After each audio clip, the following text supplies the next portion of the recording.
Hi guys, hello बच्चे party. कैसे हो आप सब लोग? आई होप सभी बच्चे काफी अच्छे होंगे। माय डियर स्टूडेंट्स, मैं विनोद कुमार बहल आप सभी बच्चों का हमारे इस लेक्चर में एक बार फिर से स्वागत करता हूं। वेलकम और welcome back to this channel. बच्चे पार्टी, जैसे आप देख पा रहे होंगे तो अब तक हम लोग 5 चैप्टर के वन शॉट कर चुके हैं और अब बारी है चैप्टर नंबर 6 ईएमआई की।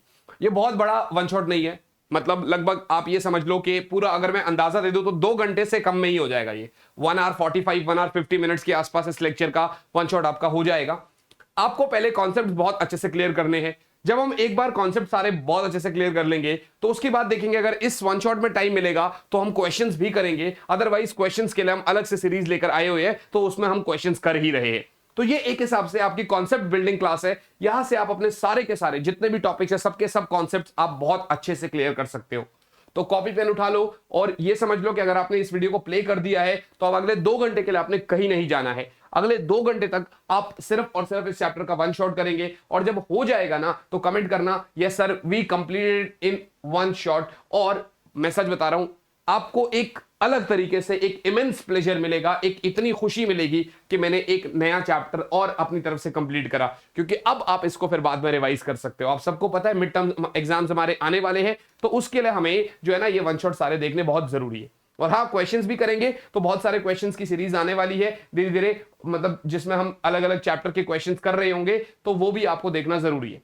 स्टार्ट करेंगे। सबसे पहले मैं इस चैप्टर को आगे बढ़ने से पहले एक 2 न्यूज है, पहले वो दे देता हूं आपको और फिर उसके बाद इस चैप्टर के बारे में बताऊंगा आपको कि हमें इस चैप्टर में क्या और कैसे पढ़ना है। राइट बच्चा पार्टी? तो सबसे पहले ये देखो, अगर आप में से कोई भी बच्चा ऑनलाइन पढ़ रहा है तो मैं आपको बता दूं कि आप मेरे साथ मेरे पेड बैच में आ सकते हो, ठीक है ना। पेड बैच में अगर आप लोग वीके आर्मी कोड यूज करते हैं, ये अब 31 जुलाई तक वैलिड है, ठीक है ना। तो इसका मतलब आप ये वीडियो आज देख रहे हो तो ये कल रात तक वैलिड है, ठीक है ना। अगर आप कोड वीके आर्मी यूज करते हैं बच्चे तो आपको सीधा 25% ऑफ मिलता है। If you are using code VK army you will get 25% off, plus पे 25 है, आइकॉनिक पे तो सीधा 35% ऑफ है। तो अब ये आपकी मर्जी है बच्चे कि आपको किस तरीके से करना है ना। और अब हम शुरू करते हैं बच्चे चैप्टर नंबर 6, ये जो ईएमआई है, ठीक है ना। इस चैप्टर को पहले हम लोग क्या बोलते हैं? Electromagnetic induction. ये जो आपका ईएमआई चैप्टर है, दिस इज इलेक्ट्रोमैग्नेटिक इंडक्शन बच्चे। अब यार इलेक्ट्रोमैग्नेटिक इंडक्शन जो है, इसको हम शॉर्ट फॉर्म में ईएमआई भी बोल देते हैं। इसके अंदर हमें कौन कौन से टॉपिक्स पढ़ने हैं? सबसे पहले हमें मैग्नेटिक फ्लक्स के बारे में जानना जरूरी है कि मैग्नेटिक फ्लक्स क्या होता है। सबसे पहले हमें मैग्नेटिक फ्लक्स के बारे में जानना पड़ेगा। मैग्नेटिक फ्लक्स क्या होता है? मैग्नेटिक फ्लक्स के जस्ट बाद हम लोग फराडे लॉ पढ़ेंगे, फराडेज लॉस पढ़ेंगे, ठीक है ना। और फराडे के लॉ जानने के बाद हम लोग क्या कर रहे होंगे? हम लोग लेंस का लॉ जानेंगे। लेंस लॉ जानने के बाद हमारे पास आता है मोशनल ईएमएफ। यहां से पिछले साल भी 3 नंबर का क्वेश्चन आया था, ठीक है ना। हम मोशनल ईएमएफ जान रहे होंगे। अब देखो, आपने मैग्नेटिक फ्लक्स पढ़ा, आपने फराडे लॉ पढ़ा, आपने लेंसेज लॉ पढ़ा, आपने मोशनल ईएमएफ पढ़ा। अब जैसे ही आप मोशनल ईएमएफ पढ़ेंगे तो अब आप इंडक्शन पे आ जाएंगे। अब इंडक्शन में आप लोग एक तो सेल्फ इंडक्शन पढ़ेंगे और एक म्यूचुअल इंडक्शन पढ़ेंगे। और इसी के साथ ये चैप्टर इतना छोटा है, दैट्स इट, बात खत्म हो जाती है यहीं पर। आपको एक चीज बता दूं, एडी करंट नाम का टॉपिक है, वो हमारा सिलेबस से रिड्यूस्ड है इस साल, मतलब एडी करंट को डिलीट कर दिया गया है। तो आपको एडी करंट तो नहीं पढ़ना है। बहुत सारे सोर्सेज में मोशनल ईएमएफ के बारे में नहीं बता रखा, पिछले साल भी नहीं बताया था, पर हमने आपको करवाया था और वाकई में यहां से 3 नंबर का क्वेश्चन भी आया था। तो आपको ये सारी चीजें करनी है। एडी करंट्स नहीं भी करोगे तो सीबीएसई के लिए चलेगा, कॉम्पिटिटिव एग्जाम के लिए आपको करके जाना चाहिए, ये मेरी रिकमेंडेशन है, ठीक है जी। तो एक बार ये नोट कर लो। शुरुआत करते हैं भाई सबसे पहले मैग्नेटिक फ्लक्स की। बहुत सारे बच्चों को आइडिया होगा क्योंकि आप ऑलरेडी कहीं ना कहीं इलेक्ट्रिक फ्लक्स पढ़ चुके हैं। इलेक्ट्रिक फ्लक्स क्या होता है? The number of electric field lines passing through a surface normally. मेरे कहने का मतलब क्या है? देखो, अगर कोई भी एक सरफेस है, अगर मेरे पास कोई भी एक सरफेस है, ठीक है ना, और इस सरफेस के परपेंडिकुलर, देखिए अगर ये एक सरफेस है तो इस सरफेस के परपेंडिकुलर डायरेक्शन में जो मैग्नेटिक फील्ड लाइंस पास होगी उसको मैग्नेटिक फ्लक्स बोलेंगे। इलेक्ट्रिक फील्ड में इलेक्ट्रिक फील्ड लाइंस थी, मैग्नेटिक फील्ड में मैग्नेटिक फील्ड लाइंस है। सो आई विल बी लाइक यहां पर लिख सकता हूं मैं, इसको हम फाई से डिनोट करते हैं। इवन बहुत सारे बच्चे फाई बी से डिनोट कर देते हैं, बहुत सारे फाई एम से डिनोट कर देते हैं, हम फाई से ही डिनोट कर देते हैं। हमने इलेक्ट्रिक फील्ड को भी फाई से डिनोट किया था, इसको भी कर देते हैं, ठीक है ना। तो मैग्नेटिक फ्लक्स फाई आप बोल सकते हो, इट इज डिफाइंड एज दी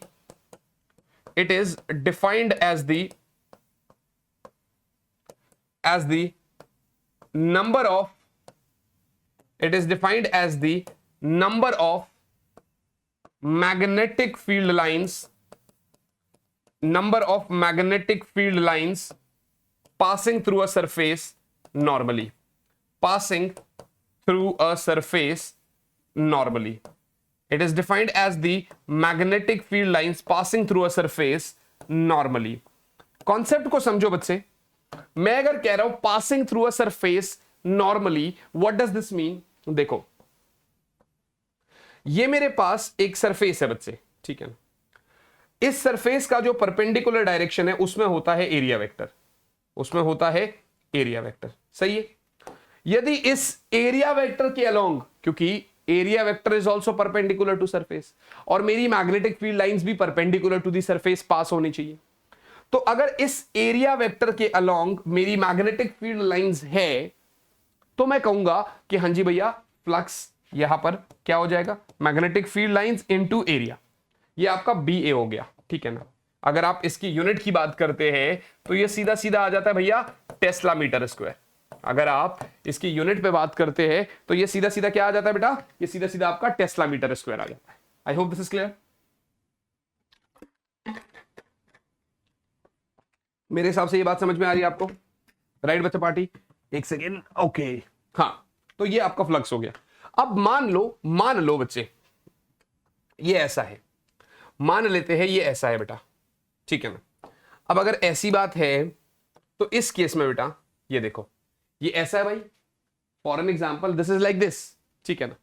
अब एरिया वेक्टर इधर ही है, ठीक है ना, लेकिन मेरी जो मैग्नेटिक फील्ड लाइंस है वो ऐसे, और ये जो मैग्नेटिक फील्ड लाइंस है ये कुछ थीटा एंगल बना रही है, एरिया वेक्टर के साथ। आपने क्या बोला, फ्लक्स क्या है? वे मैग्नेटिक फील्ड लाइन जो एरिया वेक्टर के अलोंग है। तो इधर अब आपको बी का एक कंपोनेंट बनाना पड़ता है, और थीटा के साथ जो कंपोनेंट होता है उसको हम बी कॉस थीटा बोलते हैं, ये तो पता ही होगा आपको। तो यहां पर जो मेरा फ्लक्स होने वाला है that is BA cos theta, या फिर मैं कह सकता हूं B.A। You know why? क्योंकि दो वेक्टर्स में A vector dot B vector is AB cos theta. एक और चीज याद रखना, अगर कोई भी दो वेक्टर क्वांटिटीज का डॉट प्रोडक्ट हो रहा है तो वो एक स्केलर क्वांटिटी आती है। तो अगर कोई आपसे पूछे, यूनिट तो है ही है, साथ ही साथ में आपको यहां से ये भी मिल जाता है कि flux is a scalar quantity as well. Flux कैसी क्वांटिटी है बच्चे? फ्लक्स एक स्केलर क्वांटिटी भी है। I hope this is clear, please note this down. अब इसके आगे जानेंगे फ्लक्स में एक छोटा सा टॉपिक और, फिर फैराडे के लॉ की तरफ चलेंगे। तो आपने ये चीज पढ़ा भैया, फ्लक्स बराबर BA हो गया, फ्लक्स बराबर BA cos theta B dot A scalar, ये पूरा आपने पढ़ लिया। Got it guys? अब देखो भाई, बात समझना मेरी, यहां तक सब ठीक है, that flux is B dot A। बात इतनी आती है कि ये जो मैग्नेटिक फील्ड लाइंस है ना, इतने बड़े सरफेस के लिए यूनिफॉर्म होना ये जरा मुश्किल है, ठीक है ना। Magnetic field lines to be uniform for this much big surface, ये काफी मुश्किल है। तो हमें यहां पर क्या करना रहता है, हमें उस केस में बेटा यहां पर ये जो मैग्नेटिक फील्ड लाइंस हम बता रहे हैं, हमें सरफेस में छोटे छोटे एरिया एलिमेंट्स तोड़ने पड़ते हैं। ये देखो, ये ऐसा है, ठीक है ना। तो यहां पर अगर आप देखेंगे तो हम छोटे छोटे एलिमेंट्स में तोड़ देंगे, ऐसे, ठीक, छोटे छोटे ऐसे बहुत सारे एलिमेंट्स तोड़ देंगे। इसका एरिया विल बी DA, ठीक है ना। यहां पर लिखते हैं, इस वाले को लिखते हैं, इसका एरिया DA है, ये मान लेते हैं इसका एरिया वेक्टर है, ठीक है ना। A कैप ले लो चाहे एरिया वेक्टर ले लो, और ये मैग्नेटिक फील्ड है। मैग्नेटिक फील्ड पूरे सरफेस के लिए यूनिफॉर्म भले ही नहीं है, पर इस छोटे से एरिया के लिए मैग्नेटिक फील्ड यूनिफॉर्म है। तो अब यहां पर फ्लक्स क्या होने वाला है भाई? अब छोटे से एरिया के लिए तो स्मॉल फ्लक्स d5 होगा यहां पर, विच इज B, क्योंकि इधर भी आपको B cos थीटा लेना पड़ेगा, और ये जो है ये D A cap, D A vector भी लिख सकते हो आप, मर्जी आपकी। So B D A cos theta, क्या मेरी बात समझ में आ रही है? या B D S cos theta, बहुत सारे बुक्स में डी एस भी लिखा होता है। अब अगर आप देखोगे तो आप इसको ऐसा भी लिख सकते हो, D phi is equals to B dot D A, या फिर बी डॉट डी एस, या फिर बहुत सारे बुक्स में ऐसा भी लिखा होता है बी डॉट डी एस। ये तो ऐसा है। अब अगर आपको सरफेस, मतलब अगर आपको फ्लक्स सही है तो आप क्या करोगे? फॉर टोटल फ्लक्स आपको इंटीग्रेट करना पड़ेगा। D phi is equals to B dot D S का इंटीग्रेशन है ना। D phi is equals to B dot D S का इंटीग्रेशन। देखो, एक छोटे से पूरे सरफेस के लिए मैग्नेटिक फील्ड यूनिफॉर्म होना मुश्किल है, तो हमने एक छोटा सा एरिया एलिमेंट लिया, उसके अक्रॉस हमने फ्लक्स निकाला।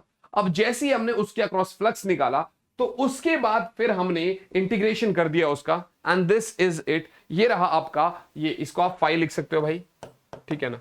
सो phi is B dot D S. I hope you guys are very clear with this. Electric field वाले चैप्टर में इलेक्ट्रिक फ्लक्स पढ़ाया था, वो भी बिल्कुल सेम था, बस वहां पर ई है और यहां पर बी है, और कुछ डिफरेंस नहीं है, पूरा टॉपिक सेम है।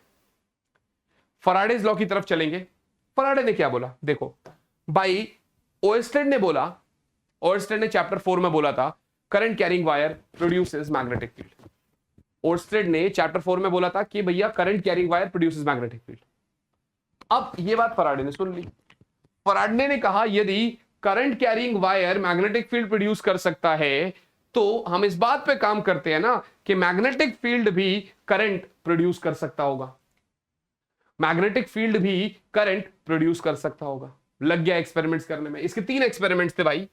इसका एक्सपेरिमेंट नंबर 1 क्या था, फिर उसके बाद पे कंक्लूजन करूंगा और फिर इसके लॉज लिखेंगे, ठीक है ना। पहले इसने एक्सपेरिमेंट करे, उस एक्सपेरिमेंट के बिहाफ पे जो है हम कंक्लूजन करेंगे कि इसकी क्या कंक्लूजन थी, उसके बाद फिर हम इसके लॉज लिखेंगे। बट इसके लॉज से पहले आपको इस चैप्टर का मतलब तो समझ में आना चाहिए, which is known as electromagnetic induction. भाई आपको चैप्टर का मतलब तो समझ में आना चाहिए कि भाई ये इलेक्ट्रोमैग्नेटिक इंडक्शन क्या होता है। देखो, ये जो ईएमआई है ना भाई, ये जो इलेक्ट्रोमैग्नेटिक इंडक्शन है ना, ये क्या बोलता है? कह रहा सर एक कॉइल है। क्या बोलता है? कह रहा सर एक कॉइल है। हमने कहा ठीक है। कह रहा इस कॉइल के अक्रॉस अगर आपने मैग्नेटिक फील्ड लाइंस बोले तो मैग्नेटिक फ्लक्स चेंज करा दिया, यदि एक कॉइल है और उस कॉइल के अक्रॉस कुछ मैग्नेटिक फ्लक्स चेंज हो रहा है, बढ़ रहा है या कम हो रहा है, तो इस कॉइल के अंदर अगर ओपन है तो सिर्फ ईएमएफ इंड्यूस हो जाता है, और अगर क्लोज है तो करंट भी इंड्यूस होता है। अच्छा, वो करंट कैसे इंड्यूस होता है और किस डायरेक्शन, क्या सब चीज है, वो सब मैं आपको बताऊंगा। बट अभी आप कॉन्सेप्ट समझ रहे हो। ये क्या बोलता है? Electromagnetic induction. क्या बोल रहा है इलेक्ट्रोमैग्नेटिक इंडक्शन? कह रहा है इफ इसको पहले समझते हैं फिर लिखवाऊंगा अभी। If there is a magnetic flux changing across a circuit, if there is a magnetic flux changes across a circuit or coil, in that case there is an EMF or current induction, या फिर ये कह सकते हैं an EMF or hence current is induced in the coil. This is known as electromagnetic induction. इसको लिखते हैं, कैसे लिखवाते हैं इसको? आप ये बोल दीजिए phenomena of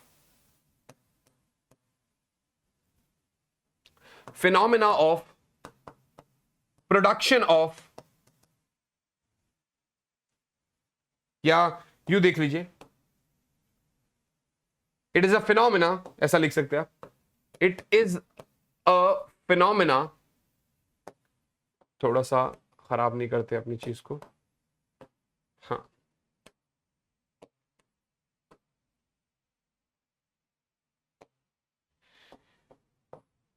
दोबारा से करते हैं, हाँ। It is a phenomena in which when magnetic flux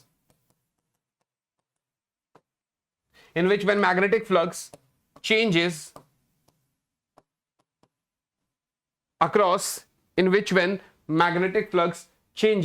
across the coil or circuit an induced EMF and hence an induced current is set up in it. An induced current is set up in it. सवाल बहुत सारे उठते हैं, कितना current induce हुआ होगा, current induction जो हुआ है उसकी डायरेक्शन क्या होगी, ये सब हम इस चैप्टर में पढ़ना है। पर चैप्टर का मतलब समझे ना, क्या बोला कि एक कॉइल रखा है, उसके अक्रॉस अगर आप मैग्नेटिक फ्लक्स को चेंज करोगे, एक कॉइल रखा हुआ है, उसके अक्रॉस अगर आप लोग मैग्नेटिक फ्लक्स को चेंज करेंगे तो उस कॉइल के अंदर करंट या ईएमएफ का इंडक्शन हो जाएगा। And I hope you guys are clear with this, मैं जो भी बोल रहा हूं आपसे। राइट बच्चा पार्टी, कोई बात तो नहीं है यहां पर? बहुत बढ़िया। तो फराडे ने अपने 3 एक्सपेरिमेंट्स करने थे भाई। फराडे आया और उसने कहा मैं 3 एक्सपेरिमेंट्स करूंगा, ठीक है ना। तो पहले एक्सपेरिमेंट में उसने क्या किया, लिखते हैं stationary coil and moving magnet. आपने सुना होगा, ये 10th क्लास में भी ये एग्जांपल्स कराते हैं, ये एक्सपेरिमेंट्स कराते हैं।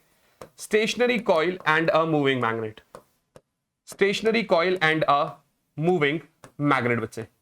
तो फराडे ने क्या किया, फराडे ने बोला भैया stationary coil and a moving magnet. Concept समझना, क्या बोलता है भाई, stationary coil and a moving magnet.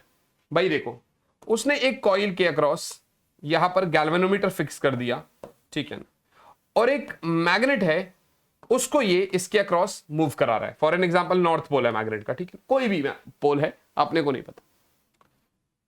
पहले एक्सपेरिमेंट में इसने क्या किया, कॉइल को स्टेशनरी रखा, मैग्नेट को वी वेलोसिटी, यूनिफॉर्म वेलोसिटी के साथ मूव करा रहा है कॉइल की तरफ।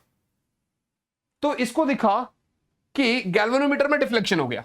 इसको क्या दिखा कि गैल्वेनोमीटर में डिफ्लेक्शन हो गया, ठीक है ना। हमारे दिमाग में भी चमक गई बात, क्योंकि मैग्नेट पास जा रहा है, इसका मतलब मैग्नेटिक फील्ड लाइंस इसके अक्रॉस जो है ना बढ़ रही है ना, है ना। इसका मतलब इस वाले कॉइल के अक्रॉस मैग्नेटिक फ्लक्स जो है वो बढ़ रहा है। तो गैल्वेनोमीटर में डिफ्लेक्शन हुआ, इससे हमें यह भी पता चला कि भैया यहां पर करंट भी है, क्योंकि गैल्वेनोमीटर में डिफ्लेक्शन हुआ तो यहां से हमें यह भी पता चला कि हाँ यार यहां पर तो करंट भी है। बात समझ में आ रही है? इसने कहा चलो एक काम करते हैं, इसको दूर लेकर आते हैं फिर देखते हैं। दूसरे केस में ये जब दूर लेकर गया, ठीक है ना, तो पहले अगर मान लो राइट में डिफ्लेक्शन हुई थी तो अब लेफ्ट में डिफ्लेक्शन हो जाती है। अब डिफ्लेक्शन की डायरेक्शन चेंज हो जाती है। पहले अगर डिफ्लेक्शन राइट में हो रही है तो अब डिफ्लेक्शन लेफ्ट में हो रही है। कॉन्सेप्ट समझ रहे हो आप लोग मेरी बात? I hope you guys are getting this. क्या? Stationary coil and a moving magnet. उसने कहा भाई कॉइल है जो कि स्टेशनरी पर रखी हुई है, मैग्नेट को उसकी तरफ लेकर गए यूनिफॉर्म वेलोसिटी के साथ, याद रखना, तो डिफ्लेक्शन हो गई। मैग्नेट को दूर लेकर आए तो डिफ्लेक्शन दूसरे डायरेक्शन में हो गई, ठीक है ना। अब भाई उसने क्या किया, अब वो इसी मैग्नेट को ज्यादा वेलोसिटी के साथ लेकर आया, मानी एक्सेलरेशन के साथ ले आया। हाँ, अब वो इसी मैग्नेट को बहुत ज्यादा वेलोसिटी के साथ, मतलब जैसे होता ना पहले ऐसे धीरे धीरे धीरे यूनिफॉर्म वेलोसिटी के साथ लेकर जा रहा था तो डिफ्लेक्शन हो रहा था। अब वो जैसे ऐसे जू करके लेके गया तो डिफ्लेक्शन एकदम से हो गया। नहीं समझे? अब वो ऐसे जू करके लेके गया, डिफ्लेक्शन एकदम से हो गया। इसके दिमाग में कुछ बात चमक रही है, पर अभी इसको समझ नहीं आ रहा है। ये पहला एक्सपेरिमेंट था इसका, ठीक है, कंक्लूजन में लास्ट में बताऊंगा। इसने कहा चलो यार थोड़ा सा एक्सपेरिमेंट नंबर 2 पे खेलते हैं। अब कोई भी साइंटिस्ट लोग होते हैं ना, तो उनको भाई बार बार अलग अलग ऑब्जर्वेशंस करनी पड़ती है, तब जाके वो रिजल्ट दे सकते हैं। ऐसा नहीं कि मतलब कुछ भी कर दिया और कुछ भी अप्रूव्ड हो गया, ठीक है। तो अब की बार इन्होंने सेकेंड एक्सपेरिमेंट में क्या किया, stationary magnet and moving coil,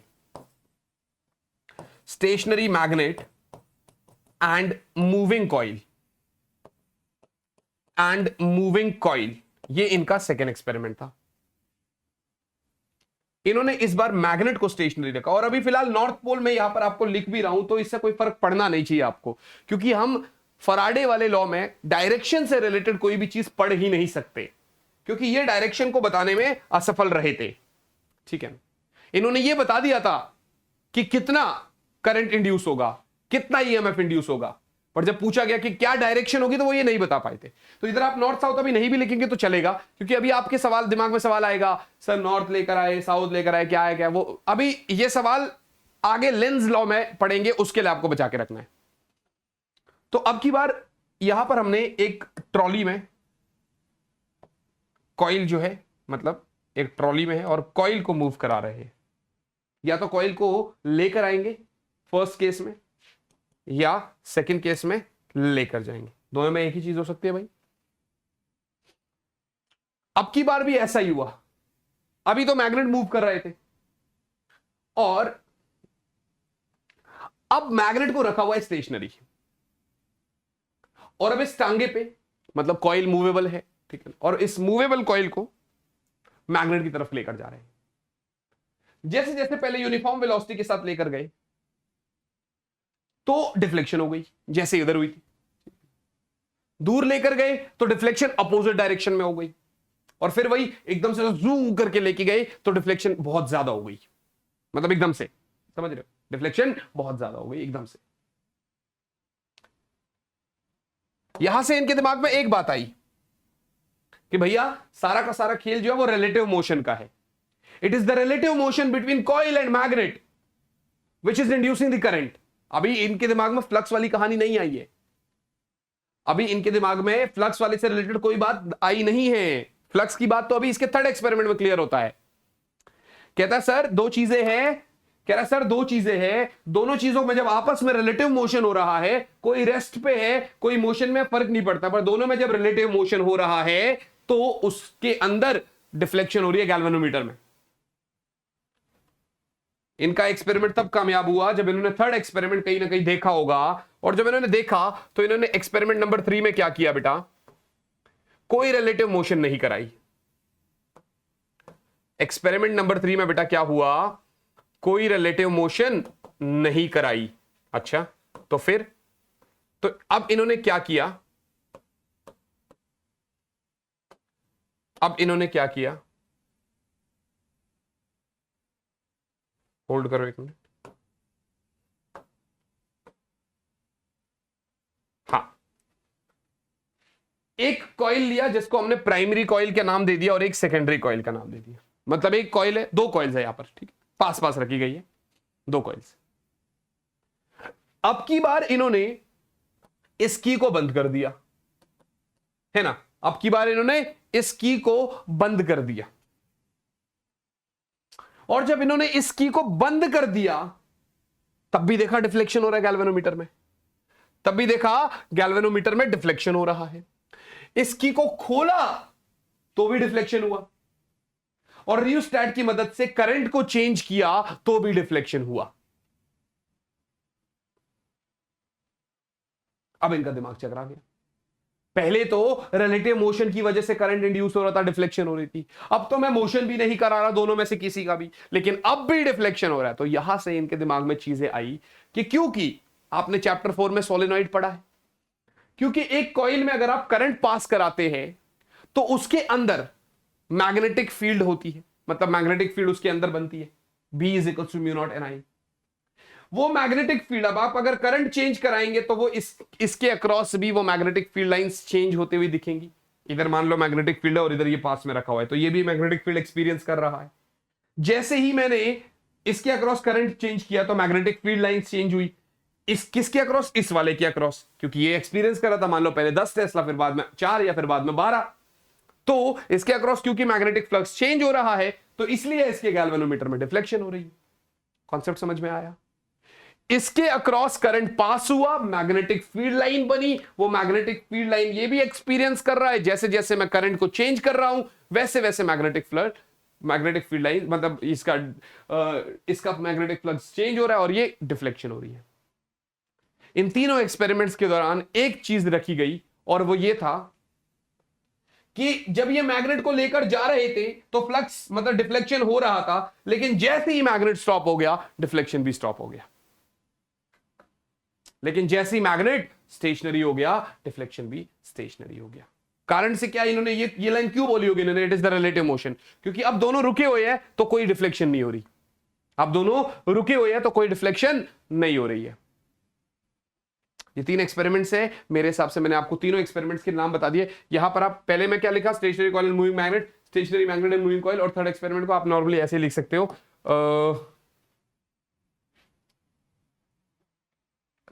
induction of current due to neighbouring coil.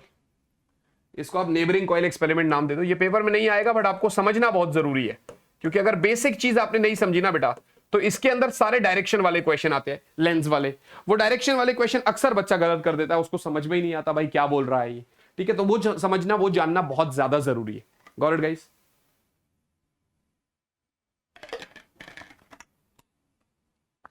तो ये 3 एक्सपेरिमेंट्स थे। अब इसके ऊपर इसके कंक्लूजन्स क्या है वो भी सुन लो भाई। इसके ऊपर इसके कंक्लूजन्स क्या है वो भी सुन लो। और आप लोग लेक्चर को एंजॉय कर रहे हो कि नहीं कर रहे हो? यदि कर रहे हो तो कमेंट में जरूर लिखना कि सर मजे आ रही है, क्योंकि अभी तो बिल्कुल थियरी है ना, अभी तो धीरे धीरे चीज आएगी। और चैप्टर बहुत छोटा है यार, मैंने जब आपको कह दिया कि 1 hour 45 minutes, तो मतलब बहुत जल्दी ही चैप्टर आपका कवर हो जाएगा। मेरे को भी अगर कोई काम नहीं आया तो जैसे अभी 2 बज रहे और करीब 25 मिनट के आसपास की रिकॉर्डिंग हो चुकी है, तो 3:20 3:25 तक मैं भी इसको स्टॉप कर दूंगा। हाँ, बीच में कोई काम आ गया तो रिकॉर्डिंग पॉज करनी पड़ती है, फिर उसके बाद दोबारा से करनी पड़ती है, तो एक अलग बात है। इनका पहला कंक्लूजन तो यही था, डेफिनेशन ऑफ ईएमआई। या छोड़ो, ये इसके लॉज में ही लिख लेंगे। पहला कंक्लूजन क्या था जो अभी तक आपने लिखा? if there is change in magnetic flux, if there is change in magnetic flux across if there is change in magnetic flux across a coil and an EMF, and hence current is induced in it। ठीक है जी, पहली बात ये बोली। दूसरी बात बोली कि जो ईएमएफ का मैग्नीट्यूड है वो किस पे डिपेंड कर रहा है? वो डिपेंड कर रहा है rate of change of magnetic flux पर, है ना? कह रहा है सर, यहां पर लिख सकते हैं ईएमएफ या induced EMF depends on rate of change of magnetic flux। ठीक है ना? ये इनकी कंक्लूजन थी। आप समझ गए, जो मैंने आपको बोला वही इनकी कंक्लूजन थी। कंक्लूजन्स तो इन्होंने बना ली, पर अब इनको आगे लोगों को भी तो बताना है कि भाई क्या हो रहा है, तो इन्होंने अपने लॉज बनाए। ये लिख लो आप लोग एक बार। तो यहां पर हम पढ़ते हैं laws of Faraday's laws of EMI.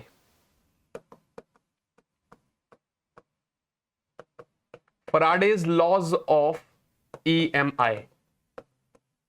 Faraday's laws of EMI. पहला लॉ क्या था फराडे का? पहला लॉ वही था, डेफिनेशन ऑफ ईएमआई, पर दोबारा लिखवा दे, मतलब तीसरी बार लिखवा दे ताकि आपको लर्न हो जाए, है ना? इन्होंने क्या बोला, पहले लिख लेता हूं फिर समझाता हूं। If there is a change of magnetic flux across a coil and EMF and hence current is induced in it,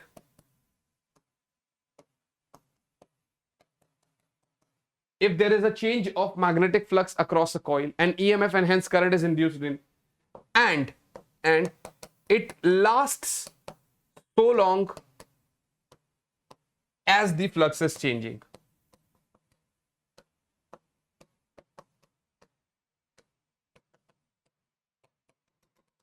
And it lasts so long as the flux is changing।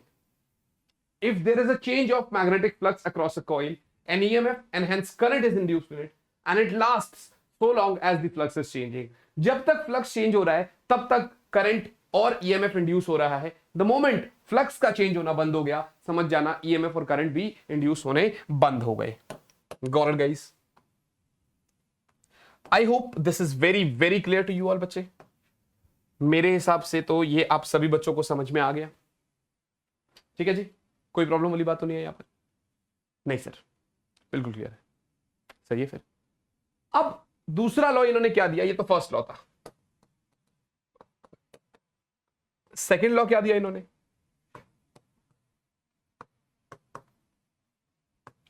Second law देते हैं ये कि sir EMF का जो magnitude है, जो induced EMF, वो rate of change of magnetic flux पर डिपेंड कर रहा है। मानी सीधा सीधा ऐसा कह सकते हैं कि अगर मैग्नीट्यूड लेंगे तो ईएमएफ बराबर D phi by D T. बात समझ में आ रही है? इन्होंने कहा सर कितना जल्दी मैग्नेटिक फ्लक्स चेंज हो रहा है उस पर डिपेंड करेगा ईएमएफ इंड्यूस्ड। मतलब अगर आप लिखोगे इसको भाषा में लिख सकते हो कि sir this law states that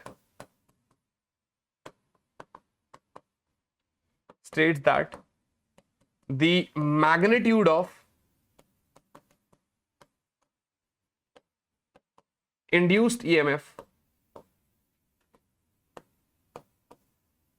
is directly proportional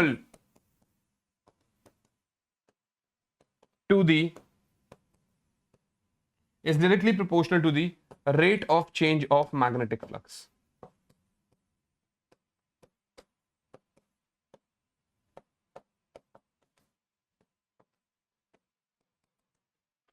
This law states that the magnitude of induced EMF is directly proportional to the rate of change of magnetic flux across a circuit या across a coil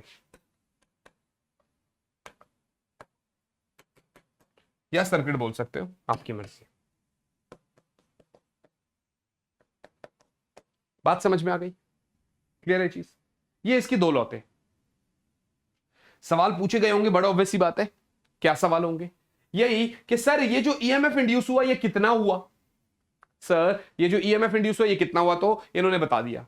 पर जब किसी ने पूछा होगा कि ये जो ईएमएफ इंड्यूस हुआ इसकी डायरेक्शन क्या है, ये जो ईएमएफ इंड्यूस हुआ इसकी डायरेक्शन क्या है, तो फिर क्या होगा भाई? फिर भी तो बातें बनेंगी। ये जो ईएमएफ इंड्यूस हुआ इसकी डायरेक्शन क्या है?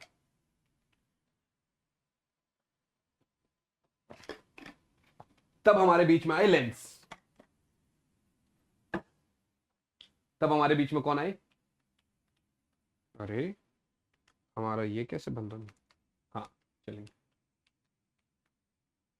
लगता है इसकी सेल भी काम करना बंद कर दी। तब हमारे बीच में कौन आए बेटा? लेंस। लेंस ने कहा फराडे भैया आपने अभी तक बहुत काम आसान कर दिया मेरा, अब जिस चीज को आपने ही बताया उसको हम बता देंगे। इन्होंने कहा सब ठीक है, बस आप अपने फॉर्मूले में माइनस लगा दो आगे। हैं? ऐसे तो कोई भी कह देगा आके x इज इक्वल्स टू 4, आपने बताया भाई x माइनस 4। समझाया इन्होंने प्रॉपर कैसे। ये अभी आसान लगता है, इतना सही तो था, माइनस ही तो लगाना हुआ। भाई अभी बहुत आसान लगता है, पर ये इतना आसान नहीं होता है, क्योंकि आपको ये पता है, उनको कुछ नहीं पता, उनको इसका सर पैर नहीं पता, उनको सब कुछ दोबारा से स्टार्ट करना है, रिसर्च करनी है, बहुत ज्यादा पढ़ना पड़ता है, बहुत ज्यादा करना पड़ता है, सालों लग जाते हैं, तब जाके बड़ी मुश्किल से कोई एक थ्योरी दे देता है और फिर उसका नाम ऐसे किताबों में छपता है। कभी कभार तो उसकी मृत्यु होने के बाद हमें पता चलती है चीजें। समझना बात। So Lenz law E is equals to minus D five by D T. क्या बोला इन्होंने? पहले इसको लिखवा देते, पहले इसकी लॉ को लिखवा देते। क्या बोलता है? This law states that, this law states that, this law states that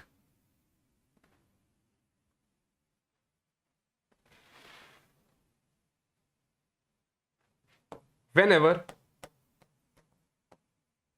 there is a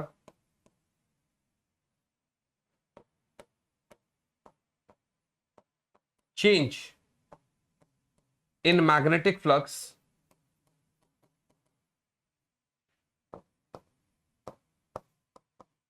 across a coil or circuit and EMF, अगर ओपन है तो EMF, अदरवाइज करंट भी लिख सकते हैं, is induced in it such that it opposes the cause which produces it. यही से हमें समझ में आ गया कि वो ईएमएफ इंड्यूस की डायरेक्शन की बात कर रहा है। किसकी बात कर रहा है? डायरेक्शन की बात कर रहा है। वो क्या बोलता है देखो, वो कह रहा है sir direction of induced EMF is such that it opposes the cause which produces it। तो सीधा अब इतना सब कुछ आप पहले क्यों लिखा? वो मैंने इसलिए लिखा कि आपको ईएमआई का डेफिनेशन लर्न हो जाए, बार बार लिखोगे। अदरवाइज लेंस का लॉ ही यही है, उसका लॉ पूरा का पूरा बेस्ड ही डायरेक्शन पर है। वो कहता है कि जो इंड्यूस्ड ईएमएफ है उसकी direction is such that it opposes the cause which produces it. बात समझ रहे हो? क्या बोलता है sir? The direction of induced EMF is such that it opposes the cause which produces it. Induced EMF की डायरेक्शन कुछ ऐसी है कि वो उस कॉज को अपोज कर रहा है जो इसको प्रोड्यूस कर रहा है। बात समझ में आ रही? This is basically Lenz law. This is Lenz law. अब लेंस लॉ को भी मुझे समझाना पड़ेगा आपको बहुत अच्छे से। ऐसा नहीं कि मतलब सिर्फ बस फॉर्मूला दे दिया और ये दे दिया, समझाना पड़ेगा। देखो समझो, नोट कर लिया आपने? नोट कर लिया आपने? समझाते हैं इसको। देखो तो क्या हो रहा है यहां पर? तो क्या हो रहा है यहां पर? एक कॉइल है भाई, ठीक है ना? आपको यह चीज ऑलरेडी पता है, पढ़ चुके आप पिछले चैप्टर में कि a current carrying coil behaves as a magnetic dipole. एक करंट कैरिंग कॉइल एक मैग्नेटिक डाइपोल की तरह बिहेव करती है, ये हम ऑलरेडी पढ़ चुके हैं। Got it guys? आजकल कुछ ज्यादा ही पानी की जरूरत पड़ने लग रही है लेक्चर को करते करते। चलो कोई ना, अच्छी बात है ये तो। जितना ज्यादा पानी पिएंगे उतना ज्यादा शरीर भी साफ रहेगा। अगर यहां पर मैं बात करता हूं आपसे, अगर मैं यहां पर बात कर रहा हूं आपसे, तो अगर मेरे पास एक कॉइल है, ठीक है ना, और एक मैग्नेट है। अब यहां पर मुझे नॉर्थ पोल साउथ पोल ये सब की जरूरत पड़ सकती है, पड़ेगी। For an example north pole है भाई, और मैं इस नॉर्थ पोल को इस कॉइल के पास लेकर जा रहा हूं। जरूरी नहीं है सिर्फ नॉर्थ होगा, चार चीजें हो सकती है यहां पर। कैसे? चार चीजें होगी। नॉर्थ है, उसको पास लाया, दूर ले गया। तीसरे केस में साउथ को पास लाया, फिर दूर ले गया। और चौथे केस में भाई, चौथे केस में पहले साउथ को दूर ले गया मान लो, कोई ना, और अब पास ला रहे हैं, ठीक है ना? ये चार कंडीशंस है। इससे पहले आपको एक चीज पता होनी चाहिए कि यदि किसी भी कॉइल में करंट एंटी क्लॉकवाइज है, मानी magnetic field is out of the plane of paper. यदि करंट क्लॉकवाइज है तो magnetic field is into the plane of paper. बात समझना, करंट अगर एंटी क्लॉकवाइज है तो magnetic field is out of the plane of paper. Invert मतलब clockwise है तो into the plane of paper. Anti clockwise out of the plane of paper. देखो कील को खोलते हैं ना ऐसे बाहर की तरफ को, ऐसे एंटी क्लॉकवाइज घुमाते तो बाहर की तरफ को आता है, क्लॉकवाइज घुमाते तो अंदर जाता है। तो वही अंदर करेंगे तो बाहर आएगा, ऐसे घुमाएंगे तो अंदर जाएगा। सही। तो इन्होंने एक चीज करी यहां पर कि इस कॉइल के अक्रॉस इस मैग्नेट को पास ले जाते गए। नॉर्थ और साउथ पोल जो है इसको पास ले जाते गए, ठीक है ना? अब जब इसको पास लेकर जा रहे हैं तो क्या हो रहा है यहां पर? नॉर्थ और साउथ पोल को पास लेकर जा रहे हैं तो क्या हो रहा है यहां पर? बड़ी सिंपल सी बात है भाई। ये आपका ये कॉइल जो है ये कहता भाई जैसा मैं हूं मैं वैसा ही ठीक हूं, मुझे किसी की सिंपैथी किसी चीज की कोई जरूरत नहीं है। Please leave me alone, I am the way I am okay, the way I am okay. सही है यार, बात तो बिल्कुल सही बोल रहा है। तो इसको जब मैं इसके पास लेकर आ रहा हूं तो ये कह रहा भाई मत आना, जरूरत नहीं है तेरी, वापस दा। और अगर ऐसा है तो ये इसकी शक्ति है, ये डाइपोल है। पहली बात तो मैग्नेट पास लेकर आओगे तो फ्लक्स चेंज हो रहा है, करंट इंड्यूस होगा, हा या ना? और करंट के इंड्यूस होते ही इस जाग गया, अच्छा अब मैं खुद भी तो एक मैग्नेट हूं, मैं तो रिपेल कर सकता हूं। नहीं समझे, नहीं समझे। आपने लेंज और फैराडे के अकॉर्डिंग पढ़ा कि यदि कोई मैग्नेट कॉइल के पास जाएगा तो फ्लक्स चेंज होगा, फ्लक्स चेंज होते ही उसमें करंट आएगा। हमें तो यह जानना है कि उस करंट का वो डायरेक्शन क्या है, मैग्नीट्यूड हम जान चुके, हमें तो यह जानना है कि उसकी डायरेक्शन है क्या। लेकिन इसके अंदर करंट आते ही इसकी शक्ति सारी की सारी जाग गई। I am also a magnet and if I am not wanting you, यदि मैं आपको नहीं चाहता, यदि मैं आपको नहीं चाहता कि आप मेरे पास आए तो मैं आपको दूर भगा सकता हूं, है ना। तो ये मैग्नेट की तरफ वाले को नॉर्थ पोल बना देता है। बात समझिएगा, बात समझिएगा। और ये जो कॉइल है ये इसको ऐसा दूर भगाता है। कॉन्सेप्ट समझ रहे हो आप? एक बार मैग्नेट है वो इस कॉइल के पास जा रहा है, एक बार मैग्नेट है वो इस कॉइल के पास जा रहा है भाई, ठीक है, बिल्कुल ठीक है सर। तो हुआ यूं कि इसने कहा भाई तेरी मुझे कोई जरूरत ही नहीं, तू रहने देना भाई, तू वापस जा। ये कह रहा मैं नहीं जाऊंगा। कह रहा तो ठीक है, मुझे अपनी शक्तियों का यहां पर इस्तेमाल करना पड़ेगा। फिर इसने ये नॉर्थ पोल बनाया और ये उसको वापस भेज रहा है। आप लेंस की बात समझे, क्या बोला उसने? लेंस ने कही थी ना, क्या कही थी लेंस ने कि भाई the direction of induced EMF is such that it opposes the cause which produces it. Minus Q लगाया गया यहां पर, E is equals to minus d∅dt Q लगा रहे कि वो कहता है कि जो EMF इंड्यूस हो रहा है, अगर फ्लक्स बढ़ेगा तो EMF उसको अपोज करेगा, फ्लक्स कम होगा तो EMF उसको सपोर्ट करेगा। मतलब ये उस कॉज को अपोज कर रहा है, EMF इंड्यूस। समझ में आ रही है? ये उस कॉज को अपोज कर रहा है। सही है यार, बात तो सही है। तो अब हमें यह पता चला कि भाई ये नॉर्थ है और ये साउथ है, मानी करंट एंटी क्लॉकवाइज घूमेगा इसके अंदर, है या ना भाई? नॉर्थ देखते ही करंट एंटी क्लॉकवाइज घूमेगा, यस और नॉट? सही। अब इसको जब दूर लेकर जाएंगे तो क्या होगा? इस मैग्नेट को जब दूर लेकर जाएंगे तो क्या होगा? ये कह रहा है भाई तू जा नहीं सकता ऐसे अपनी मर्जी से। If I am committed to you, then I am committed to you. ऐसे छोड़ के नहीं जा पाएगा भाई। मैग्नेट कह रहा है मैं तो जाऊंगा, कह रहा जा। अब इससे जब ये मैग्नेट दूर जाएगा तो इसके अक्रॉस फ्लक्स कम होगा कि नहीं होगा? और ये फ्लक्स के कम होते ही इसमें करंट आ गई, करंट आती है इसकी शक्तियां जागिर हो गई। वो ऐसे दौड़ जा पाएगा। इसने पास वाले को बना लिया साउथ, खींच दिया इसको वापस, मानी करंट क्लॉकवाइज, मानी करंट क्लॉकवाइज। बोलो हाँ या ना? बात समझ में आ रही कि नहीं आ रही? बात समझ में आ रही कि नहीं आ रही? करंट कैसा हुआ? क्लॉकवाइज। भैया यहां पे एंटी क्लॉकवाइज, यहां पर क्लॉकवाइज। तीसरे एग्जांपल से समझो। सपोज करो नॉर्थ पोल इससे बाहर जा रहा है, दूर जा रहा है। पहली बात क्या सोचनी है कि इसके अक्रॉस फ्लक्स चेंज हो रहा है कि नहीं हो रहा? हाँ जी बिल्कुल, क्योंकि मैग्नेट दूर जा रहा है तो इसके अक्रॉस मैग्नेटिक फ्लक्स कम हो रहा है। कोई कहता ना बढ़ाओ ना कम करो, I am the way, I am happy the way I am, जैसा मैं हूं मेरे को वैसा ही रहने दो, ना कम करो और ना ही बढ़ाओ। मैंने कहा ठीक है भाई। ये कह रहा मैं तो जाऊंगा, कॉइल कह रहा मैं तो जाने दूंगा, क्योंकि ये जा रहा है, फ्लक्स चेंज हो रहा है तो इसके अंदर करंट आया, करंट आते ही ये एक मैग्नेटिक डाइपोल बन गया, है ना। साउथ पोल दूर जाएगा तो ये उसको खींचेगा, खींचने के लिए इसको नॉर्थ पोल बनाना पड़ेगा। Opposite poles repel attract each other, like poles repel each other. सही है? सही बोला जी सर। साउथ इसको दोगे, साउथ के इसके पास आएगा, कह रहा तू मेरे पास क्यों आ रहा है भाई? मैग्नेट कह रहा है मेरी मर्जी, कॉइल कह रहा अच्छा रुक तू, ये ले, इसने साउथ पोल बना दिया, वापस ले धक्का मार दिया। अब समझ आ गई होगी मेरे हिसाब से।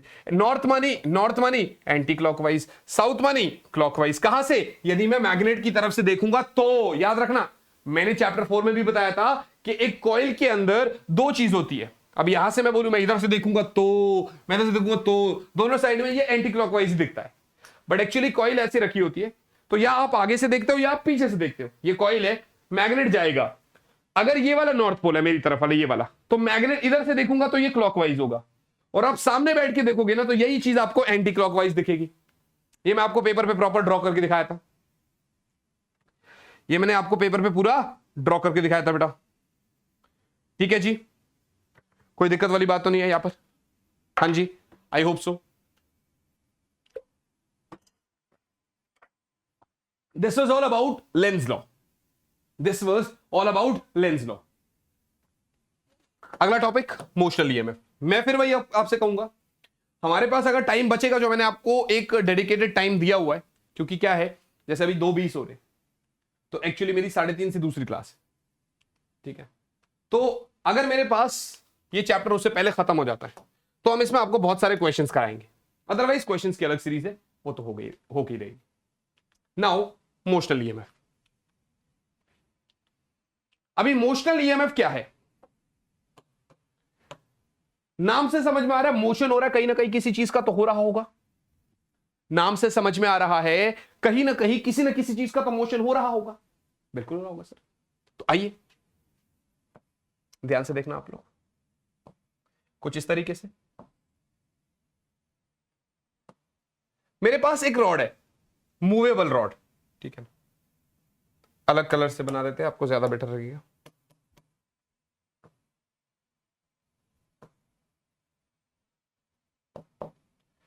PQRS, ठीक है। ये एक हिसाब से आप क्या समझ रहे हो कि ये एक कॉइल है बेटा, ये एक रेक्टेंगुलर कॉइल है PQRS, ठीक है। ये PQRS क्या है, एक हिसाब से कॉइल है। कैसे है ये जो रॉड है ये क्या है, ये एक कंडक्टिंग रॉड है। कंडक्टिंग रॉड का मतलब ये एक कंडक्टर है, एक हिसाब से ये एक कंडक्टर है, ठीक है ना। एक हिसाब से ये क्या है, ये एक कंडक्टर है, ठीक है यार। मान लेते हैं ये हमारा मैग्नेटिक फील्ड के अंदर रखा हुआ है,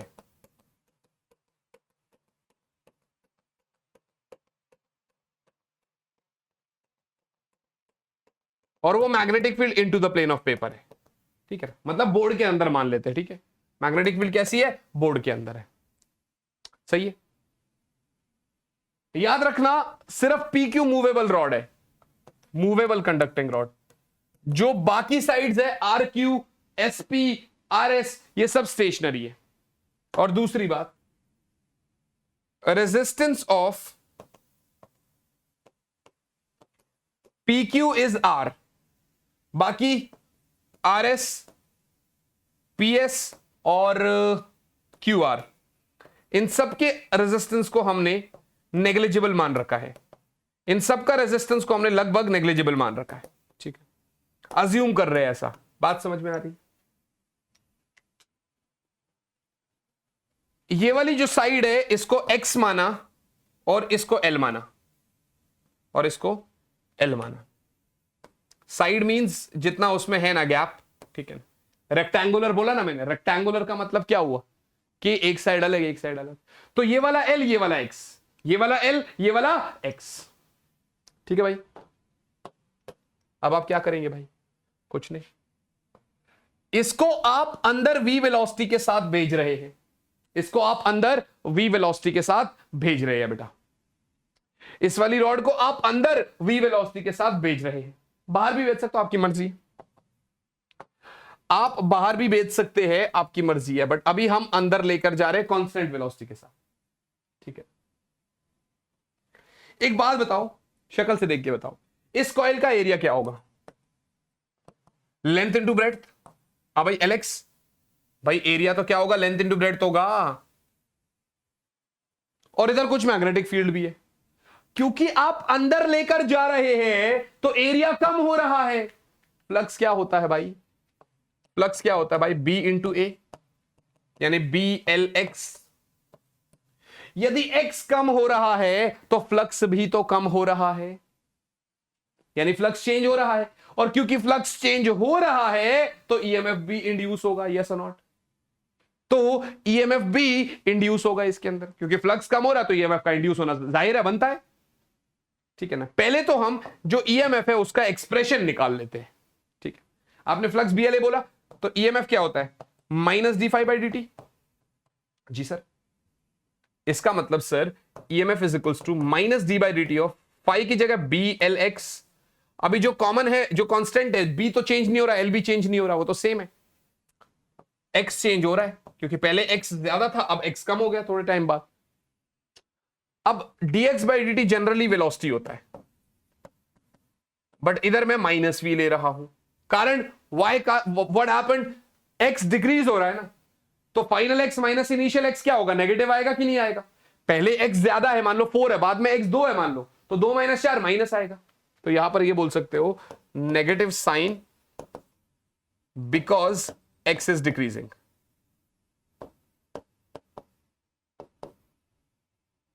क्योंकि वेलोसिटी मींस उसका ना डायरेक्शन भी होगा ना, बिकॉज x इज डिक्रीजिंग बेटा। Negative sign because x is decreasing. तो आपने कहा sir minus B L V minus V यानी बी एल वी। तो ईएमएफ इंड्यूस कितना हुआ भैया, बी एल वी। किस पे डिपेंड कर रहा, बी मैग्नेटिक फील्ड पे, उसकी रॉड पे मतलब लेंथ पे, और साथ ही साथ में मतलब लेंथ का मतलब इसकी लेंथ, ये इसकी जो लेंथ है, इसकी जो लेंथ है रॉड की, ठीक है ना, इसकी लेंथ पे और एक्स पे और आपका सॉरी लेंथ पे, वेलोसिटी पे और मैग्नेटिक फील्ड। ये था मोशनल ईएमएफ। जानना तो पड़ेगा करंट कौन सी डायरेक्शन में इंड्यूस हुआ।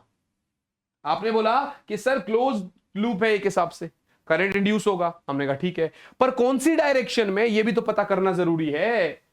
करंट इंड्यूस हुआ सही है, पर कौन सी डायरेक्शन में पता करना जरूरी तो है। हाँ जी बिल्कुल सर, बिल्कुल जरूरी है। तो आपने कहा सर ईएमएफ बराबर बीएलवी हुआ, हमने कहा डायरेक्शन, आपने कहा अभी बता दो। तो मैंने बोला for direction of induced EMF,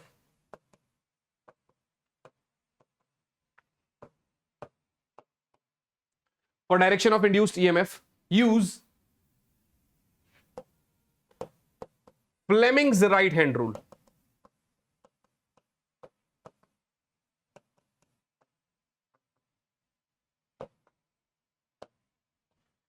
For direction of induced EMF, use Fleming's right hand rule. क्या यूज करेंगे बेटा, फ्लेमिंग्स का राइट हैंड रूल यूज करेंगे। For direction of induced EMF use Fleming's right hand rule.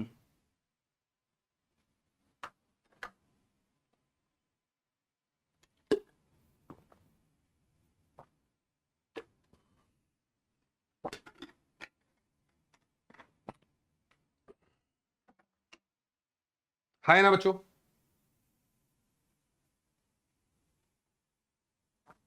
बात समझ में आ रही है। कैसे करोगे आप, कैसे करोगे आप, this is in the direction of magnetic field, ठीक है ना, this is in the direction of magnetic field, this is the direction of motion of rod and this is the direction of current, induce current. आओ देखिए एक बार, आओ देखिए, magnetic field board के अंदर है, सही है, सही है, मैग्नेटिक फील्ड कैसा है, बोर्ड के अंदर है, और मोशन जो है वो आपका लेफ्ट साइड को है। थंब क्या शो करेगा, उसके मोशन को, वेलोसिटी को। मैग्नेटिक फील्ड बोर्ड के अंदर है, मोशन अपना अंदर को है। तो मेरी जो ये फिंगर है कहां से कहां की तरफ को है, क्यू से पी की तरफ को, देखना ये अंदर, ये लेफ्ट साइड, तो मेरी जो ये मिडिल फिंगर है कहां से कहां की तरफ को है, क्यू से पी की तरफ, क्यू से पी की तरफ को है। इसका मतलब सर, इसका मतलब सर जो इसमें हमारा करंट इंड्यूस हुआ है वो कहां से कहां हुआ है, क्यू से पी की तरफ। कहां से कहां हुआ है भाई, क्यू से पी की तरफ को। मानी induced current is in the direction of clockwise. बात समझ में आई, इंड्यूस्ड करंट की डायरेक्शन क्या है, क्लॉकवाइज, यानी direction of induced current is clockwise. Clockwise बोले तो P Q P S R, Q P S R, या फिर इसको अगर ऐसे बोलते तो पी क्यू आर एस, मतलब ऐसे बोल सकते थे P Q S R S, ठीक है। तो एक काम करो ना, फिर इसको ऐसा करो, इसको पी लिख लो, ठीक है, और इसको क्यू लिख लो, नाम थोड़ा सा ना, पी क्यू आर एस, तो ये आर हो जाएगा, ये आर हो जाएगा, और ये आपका एस हो जाएगा। बट फिर इसमें बाकी सब चीज छोड़ो छोड़ो छोड़ो, मत करो इतना इतना धांधलेबाजी मत करो, सीधा लिख लो यहां पर क्यू पी एस आर, ठीक है ना, क्यू पी एस आर, ठीक है जी, क्यू पी एस आर, कोई दिक्कत वाली बात तो नहीं, सही है, ये समझ में आ गया अपने को। इसी के बाद वो बोलता है कि यार मुझे ना ये मोशनल ईएमएफ थोड़ा सा लॉरेंट्ज फोर्स के अकॉर्डिंग भी समझा दो, क्योंकि इधर क्या है, इलेक्ट्रॉन्स भी तो है कंडक्टर के अंदर, और जब मैग्नेटिक फील्ड के अंदर इलेक्ट्रॉन्स यानी चार्ज मूव करता है उसके ऊपर भी फोर्स लगता है। तो इसलिए ये तो पहले आप कर लो एक बार। ये कहां से आया? From Faraday's law, from Faraday's law. ये कहां से आया? फैराडेज लॉ से आया। This is from Faraday's law, ठीक है ना, ये आपका फैराडेज लॉ से है, ये तो फैराडेज लॉ से है। अब लॉरेंट्ज फोर्स से पढ़ने को बोलता है, क्या बोलता है? कह रहा sir motional EMF from Lorentz force.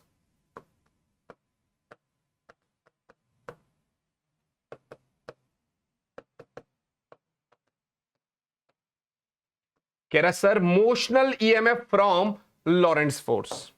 हमने कहा ठीक बात है, motional EMF from Lorentz force, ठीक है, motional EMF from Lorentz force. कैसे? कैसे बच्चों? आओ देखो,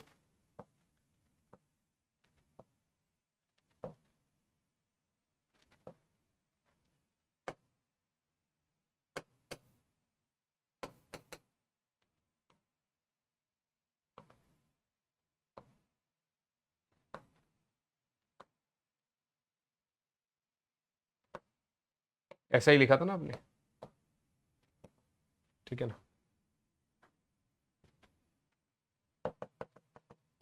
magnetic field is into the plane of paper. बस समझ जाना, ठीक है ना, इतना सब कुछ मत लिख पाओ यार। आज ही मैं जिम में ट्राइसेप्स की एक्सरसाइज करके आया, तो हाथ उठाने में भी दर्द हो रहा है क्योंकि वजन ज्यादा उठा लिया मैंने।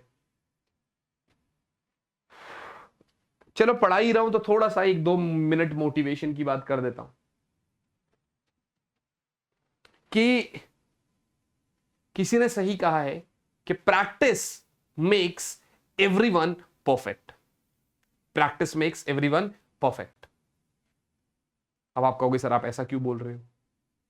क्योंकि आज से करीब 1 महीने पहले जब मैं जिम जा रहा था तो वहां पे मेरा जो है ना मन, जो ट्रेडमिल होता है ना जिसपे हम चलते हैं, जिसपे हम वो जॉग करते हैं, जिसपे हम भागते हैं, वो मेरा मन ना मतलब 2 मिनट के लिए भी नहीं रुकता था, 2-3 मिनट के लिए भी नहीं रुकता था, समझना बात।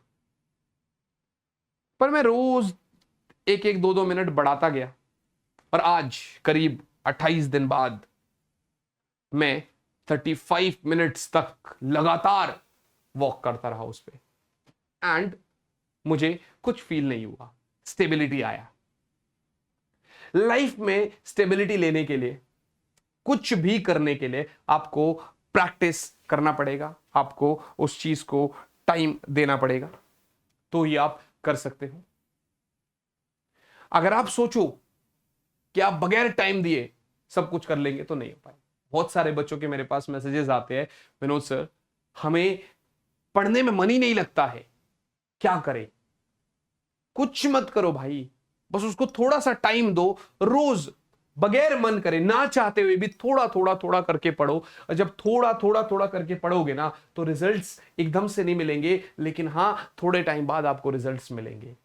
आपने डेली बेसिस पर आधा घंटा पढ़ना शुरू किया, ज्यादा नहीं, हर दिन 1 मिनट बढ़ाओ, आपको कंपाउंडिंग का मतलब समझ में आएगा। आपको सिर्फ एक मिनट बढ़ाना है, ठीक है ना, 31, 32, 33। 1 महीने बाद आप 1 घंटा पढ़ रहे हैं, लेकिन सिर्फ 1 महीने बाद नहीं, 15 दिन बाद आप 45 मिनट पढ़ रहे हैं, तो उसके अगले दिन 46 मिनट्स पढ़ रहे हैं। तो जब आप 1 महीने बाद तक लगातार पढ़ोगे ना, तो फिर आपको धीरे धीरे हल्के फुल्के चेंजेस नजर आएंगे। और जब मोमेंट आपको चेंजेस नजर आने लग गए, आपको ये दिख गया ना कि हाँ अब कुछ अच्छा हो रहा है, अब कुछ चेंज दिख रहा है, तो फिर उसके बाद आप खुद से 1 घंटे से सवा घंटा बढ़ा दोगे, आपको पता भी नहीं चलेगा। मेरे साथ भी ऐसा ही होता है, और इस दुनिया में जितने भी लोग हैं सबके साथ ऐसा ही होता है। हम चाहते हैं कि कोई भी चीज 1 मिनट में शूट कर जाए, हमें पढ़ाई करने का मन 1 दिन में हो जाए, हम टॉप 1 दिन में कर ले। ऐसा नहीं होता भाई, स्लोली स्लोली कंसिस्टेंसी के साथ आपको आगे बढ़ना पड़ता है, और फिर एक कुछ टाइम बाद आपको उसका रिजल्ट मिलता है। और जब आपको रिजल्ट मिलता है तो आपको और काम करने में मजे आते हैं। तो अभी तक भी अगर हमने पढ़ना शुरू नहीं किया, यूं तो पढ़ रहे होंगे, क्योंकि चैप्टर के बीच में हूं, प्रॉपर 1 घंटे का लेक्चर हो चुका है, तो इसका मतलब पढ़ तो रहे हो आप लोग और आपने पढ़ना शुरू भी किया है। बट स्टिल अगर थोड़ी बहुत कमी है तो मैं यही कहूंगा कि आप लोगों को जो है कंसिस्टेंटली धीरे धीरे काम करते रहना है, फल ऊपर वाला आपको दे देगा। Got it? चलो लॉरेंट्ज फोर्स से पढ़ते हैं मोशनल ईएमएफ को, ठीक है ना। सो motional EMF from Lorentz force कैसे बच्चों, ध्यान से देखना। जब आप इसको इधर लेकर आ रहे थे v वेलोसिटी के साथ, तो बड़ ऑब्वियस सी बात है इलेक्ट्रॉन्स भी आपके लेफ्ट साइड आ रहे थे, है ना। इलेक्ट्रॉन्स भी लेफ्ट साइड आ रहे थे, तो इसका मतलब करंट कहां जा रहा था, राइट साइड। जब हम उसमें भी पढ़ते थे मैग्नेटिक फील्ड में नेगेटिव चार्ज आता है तो हमें उसका पॉजिटिव, उसके अपोजिट डायरेक्शन में पॉजिटिव चार्ज को भेजना पड़ता है, तब जाके हम वो करते हैं। तो जब करंट मेरा राइट साइड को है तो इसका मतलब उन इलेक्ट्रॉन्स पे फोर्स कैसे लगेगा, आइए लगाते हैं। देखो फ्लेमिंग्स डिफरेंट रूल से, ठीक है ना। So force on electrons in rod PQ। देखो father mother child, force magnetic field current, current की direction right side, magnetic field अंदर, इलेक्ट्रॉन्स, ये मेरा थंब कहां है, ऊपर, मैग्नेटिक फील्ड बोर्ड के अंदर, करंट राइट साइड, थंब कहां पर है, ऊपर। इसका मतलब बच्चे, इसका मतलब सिर्फ इतना है, यहां से इलेक्ट्रॉन्स इधर जा रहा है, इसका मतलब सिर्फ इतना है बेटा कि यहां पर नेगेटिव चार्ज एक्यूमुलेट हो रहा है, यहां पर नेगेटिव चार्ज एक्यूमुलेट हो रहा है और इधर आपका पॉजिटिव चार्ज है ना, है ना। इसका मतलब इलेक्ट्रॉन के अपोजिट डायरेक्शन में इसमें इलेक्ट्रिक फील्ड आएगा। क्या आएगा बेटा, इलेक्ट्रिक फील्ड आएगा। आई hope this is clear. Who कह रहा है यहां पर, क्योंकि रॉड मैग्नेटिक फील्ड के अंदर जा रहा है तो उसके अंदर इलेक्ट्रॉन्स का मोशन होगा, उनके ऊपर फोर्स लगेगा, और यहां से P से Q तक इलेक्ट्रॉन्स जाएंगे तो Q पे इलेक्ट्रॉन्स जमा हो रहे हैं और P से निकल रहे हैं, तो P पे पॉजिटिव और Q पे नेगेटिव। पर ये इलेक्ट्रॉन्स का डिपॉजिट होना Q पर कब तक चलेगा, जब तक, क्योंकि इलेक्ट्रिक फील्ड है ना, तो जब तक उसका इलेक्ट्रिक फोर्स मैग्नेटिक फोर्स के बराबर ना हो जाए, है ना। यानी कि this depositing of electrons at Q is stopped the moment electric force is equals to magnetic force on it, the moment electric force is equals to magnetic force। बात समझ में आ गई। जिस मोमेंट पे इलेक्ट्रिक फोर्स मैग्नेटिक फोर्स के बराबर हो जाएगा, उसी मोमेंट पे जो है आप यहां पर देख पाएंगे इलेक्ट्रॉन्स का वहां जाना रुक जाएगा। मानी QE बराबर QVB। बात समझ में आ रही, QE बराबर QVB, कॉन्सेप्ट समझ में आ गया। ठीक है सर, बात तो सही है ना, ये तो कॉन्सेप्ट समझ में आ गया। अब यार यहां से ये तो समझ में आ गया, ये तो हमें पता भी था, पर मुझे शो क्या करना था, मुझे ये शो करना था कि भाई इस रॉड में करंट तो इंड्यूस हुआ ऐसे, है ना, करंट तो इंड्यूस हुआ रॉड में। जैसे ही करंट आएगा तो रॉड में जब करंट आ रहा है, क्योंकि इलेक्ट्रॉन जो है ऐसे जा रहा है तो करंट अपोजिट डायरेक्शन में आएगा, रॉड में करंट ऐसे आएगा और करंट वाली रॉड मैग्नेटिक फील्ड के अंदर जा रही है, और करंट वाली रॉड मैग्नेटिक फील्ड के अंदर जा रही है, उसके ऊपर भी तो फोर्स लगेगा। चैप्टर 4 से, force on a current carrying rod moving in magnetic field. वो भी कहां से पता चलेगा, वो भी आपको फ्लेमिंग्स लेफ्ट हैंड रूल से पता चलेगा। फादर मदर चाइल्ड, कैसे, करंट की डायरेक्शन Q से P की तरफ, मैग्नेटिक फील्ड अंदर, तो इसके ऊपर फोर्स कहां लगेगा, लेफ्ट साइड को।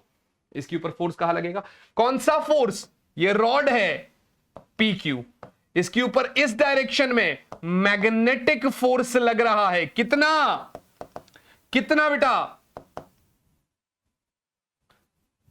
थोड़ा सा छोटा लिखते हैं इसको, थोड़ा सा इधर बनाते हैं इसको। ये एक रॉड है, कंडक्टिंग रॉड, इसके ऊपर लेफ्ट साइड राइट साइड में मैग्नेटिक फोर्स लग रहा है, वो भी कितना, BIL sin 90, क्योंकि रॉड मैग्नेटिक फील्ड के परपेंडिकुलर जा रहा है। sin 90 तो गया, आपका फोर्स जो मैग्नेटिक फोर्स है वो कितना हुआ भैया, BIL, है ना। पहले आपने यूनिफॉर्म वेलोसिटी के साथ चीज भेज दी है ना, अब जैसे ही भेज दी उधर से कह रहा भाई मैं तो तेरे ऊपर फोर्स लगाऊंगा, पर हमने जो भी एक्सप्रेशन पढ़ा उसमें यह पढ़ा कि रॉड यूनिफॉर्म वेलोसिटी के साथ जा रहा है। गलत नहीं हो गया? यूनिफॉर्म वेलोसिटी के लिए तो उसके ऊपर नेट फोर्स 0 होना चाहिए इनर्शिया वाले लॉ से। मैग्नेटिक फील्ड इसको राइट साइड भेज रहा है, ऐसा कैसे हो जाएगा? तो इस चीज को रोकने के लिए हमें समझ आया कि to move for the motion of this rod inside the magnetic field with a uniform velocity, it should be pulled with an external force, है ना। क्योंकि बाहर मानो 10 न्यूटन का फोर्स लग रहा है मैग्नेटिक फील्ड की वजह से, तो कहीं ना कहीं हमको इसको मैग्नेटिक फोर्स हमको इसको 10 न्यूटन के साथ अंदर खींचना भी पड़ेगा, ताकि दोनों फोर्सेस आपस में एक दूसरे को कैंसिल आउट करे और ये इजीली यूनिफॉर्म वेलोसिटी के साथ अंदर चला जाए। समझ में आया? तो इसका मतलब for motion of this rod with uniform velocity, for motion of this rod with uniform velocity, this rod needs to be pulled with an external force.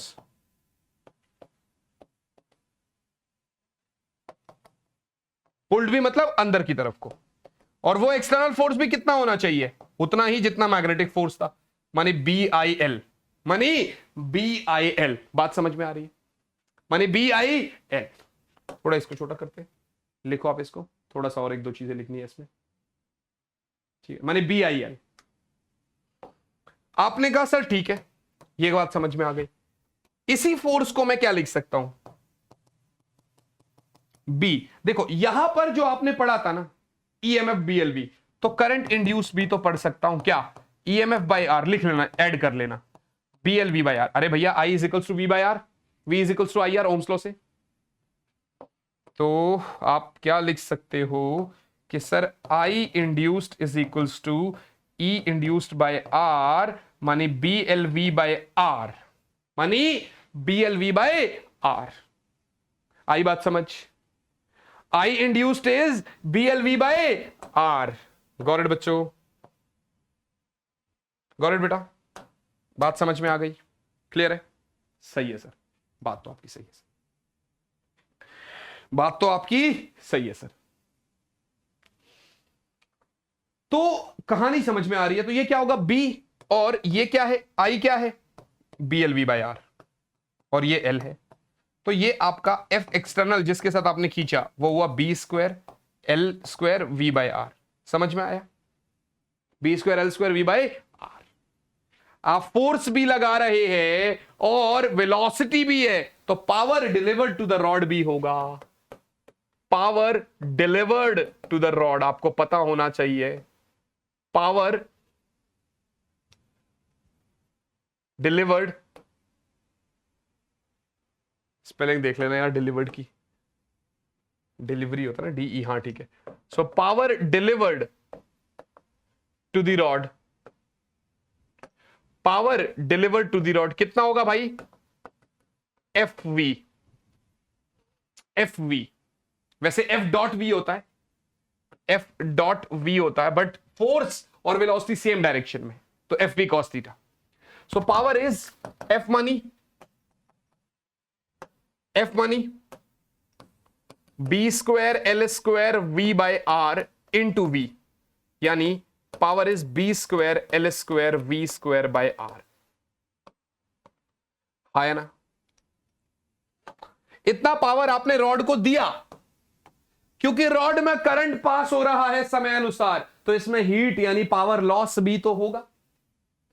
So power loss जो होगा वो भी कितना होगा भाई, इतना ही, B square L square V square by R. इसलिए ये कंजर्वेशन ऑफ मैकेनिकल एनर्जी भी सही होल्ड करती है, जितना पावर आपने दिया उतना ही करंट की वजह से लॉस भी हो गया। बात समझ में आ गई कि नहीं आ गई? एनर्जी खुद से नहीं बना सकता ना ये, ना ही डिस्ट्रॉय कर सकता है।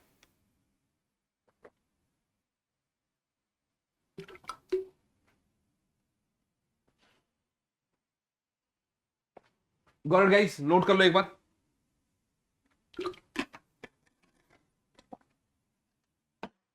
तो भाई इमोशनल ईएमएफ तो हो गया। अब आप क्या करोगे भाई? एक्सप्रेशन फॉर इंड्यूस्ड ईएमएफ यहां पर ना ऐसा कर लो, रॉड में बोल लो, ठीक है ना, रोटेटिंग बोल दो, इन दी रॉड मतलब रोटेटिंग रॉड बोल दो, ठीक है ना। Induced EMF in the rotating rod, अभी तक रॉड मूव कर रहा था, अब रॉड को रोटेट करा रहे, गोल गोल घुमा रहे हैं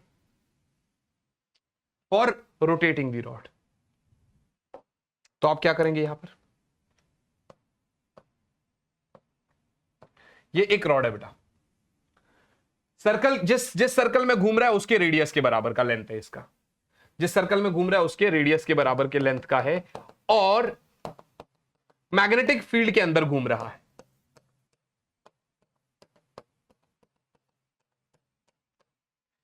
ओमेगा स्पीड के साथ, ओमेगा एंगुलर वेलोसिटी बोल लो, एंगुलर स्पीड बोल लो। एक कंप्लीट टाइम पीरियड क्या होता है? 2π/ओमेगा। टी क्या है? 2π/ओमेगा। जब ये मैग्नेटिक फील्ड के अंदर घूमेगा तो इसके अंदर इंड्यूस्ड ईएमएफ, ईएमएफ का मैग्नीट्यूड क्या होता है? Delta phi by delta T, D phi by D T बोलो चाहे delta phi by delta T बोल रहे हो, है ना। और डेल्टा फाई माने B into area upon delta T का मतलब time period, for one complete rotation बोल रहा हूं मैं, फॉर वन कंप्लीट रोटेशन बोल रहा हूं मैं, सही है, लिखो आप इसको। सो ईएमएफ बराबर बी, अच्छा एरिया में क्या होगा? पाई आर स्क्वायर होता है, इधर पाई एल स्क्वायर होगा, और टाइम पीरियड की जगह 2π/ओमेगा, 2π/ओमेगा, ये जाएगा इधर, पाई से पाई कटा। सो ईएमएफ इंड्यूस्ड आया 1/2 बी एल स्क्वायर ओमेगा। सो ईएमएफ इंड्यूस आया 1/2 बी एल स्क्वायर ओमेगा। बात समझ में आ गई? ईएमएफ इंड्यूस आया 1/2 बी एल स्क्वायर ओमेगा। याद रखना, ऐसे क्वेश्चन पूछ सकता है कि अगर एक रॉड मैग्नेटिक फील्ड में घूम रहा है तो ईएमएफ इंड्यूस कितना होगा। यहां तक नोट कर लो, मैं आधे मिनट में आया।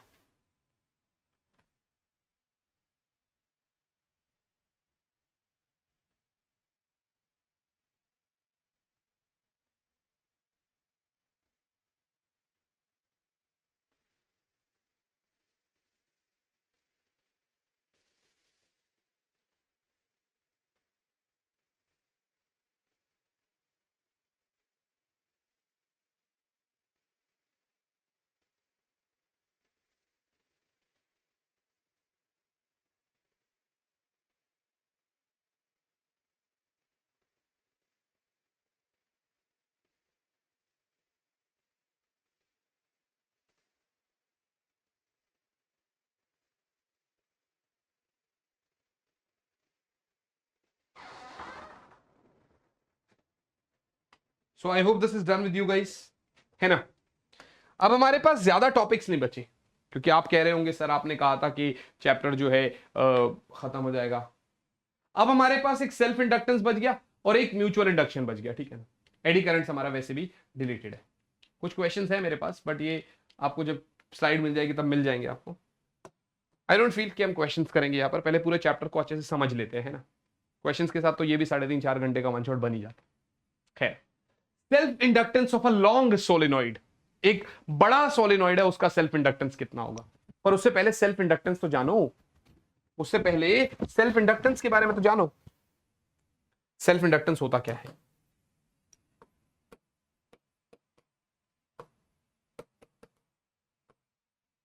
ध्यान से देखो, एक कॉइल है मेरे पास,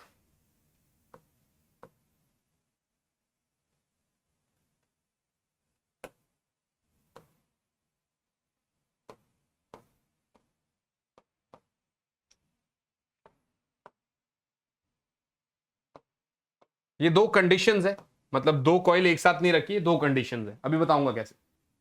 ये बैटरी है और ये की है, ये बैटरी है और ये की है। मैंने जैसे ही इसको बंद किया, मैंने जैसे ही की को बंद किया, बंद करते ही इस कॉइल के अक्रॉस करंट आया ना, मतलब एकदम से बहुत चेंज इन करंट, और चेंज करंट आएगा तो मैग्नेटिक फील्ड एकदम से बहुत ज्यादा चेंज हो गया। मैग्नेटिक फील्ड एकदम से बहुत ज्यादा बढ़ गया ना, एक हिसाब से देखिए करंट एकदम से ऐसा बना तो करंट एकदम से बहुत ज्यादा बढ़ गया, और जैसे ही करंट एकदम से बहुत ज्यादा बढ़ गया इसके अक्रॉस, तो ये क्या कहेगा, मतलब मैग्नेटिक फील्ड लाइंस बढ़ गई इसके अक्रॉस, मतलब मैग्नेटिक फ्लक्स बढ़ा इसके अक्रॉस। ये क्या कहेगा, भाई मत कर यार, मुझे नहीं चाहिए बढ़ा हुआ फ्लक्स। तो अप्लाइड करंट इस डायरेक्शन में था, इसने कहा आजा, तो इसने इंड्यूस्ड करंट को अपोजिट डायरेक्शन में, इसने करंट को अपोजिट डायरेक्शन में इंड्यूस कर दिया। चेंज करेगा ना भाई लेंस के अकॉर्डिंग। की बंद करते ही करंट एकदम से बढ़ा, मैग्नेटिक फ्लक्स एकदम से बढ़ा, मैग्नेटिक फ्लक्स बढ़ा, ये कह रहा भाई कम करना है मुझे मैग्नेटिक फ्लक्स को, तो जिस डायरेक्शन में करंट भेजा था उसके अपोजिट डायरेक्शन में इसने करंट को इंड्यूस कर दिया। करंट की डायरेक्शन ये है कि जैसे ही मैं ओपन करूंगा तो जो अप्लाइड करंट है उसकी डायरेक्शन में करंट एकदम से बहुत कम हो गया, और ये कह रहा भाई फ्लक्स कम हो गया ना इसके अक्रॉस, कह रहा क्यों कम कर रहा है, मत कम कर, तो ये उसी अप्लाइड करंट के डायरेक्शन में करंट को इंड्यूस करा देता है। माने बढ़ती हुई चीज को अपोज करेगा लेकिन घटती हुई चीज को सपोर्ट करेगा, है ना, बात समझ में आ गई। की बंद किया, इंड्यूस करंट अपोजिट डायरेक्शन में, की ओपन किया करंट कम हो रहा है, तो induce current is in the same direction. तो सेल्फ इंडक्शन का मतलब ये, सेल्फ मतलब खुद से, अभी इधर हम कुछ और नहीं कर रहे, हमने सिर्फ बैटरी लगाई खुद से, जैसे होता नहीं है, मतलब इनर्शिया वाला कॉन्सेप्ट। इनर्शिया वाला कॉन्सेप्ट क्या होता है, if we are moving with some velocity until and unless an external force is not applied on us, we will not be changing or we will not be at rest, we will try to remain in motion only। समझ रहे हो, जैसे body की बात होती है ना, अगर सरफेस आपका फ्रिक्शन नहीं है, रोक नहीं रहा उसको, तो इसका मतलब आप पहली बात तो ये कह सकते हो, यहां पर एक छोटा सा पॉइंट बना के लिख सकते हो कि sir inductance plays the same role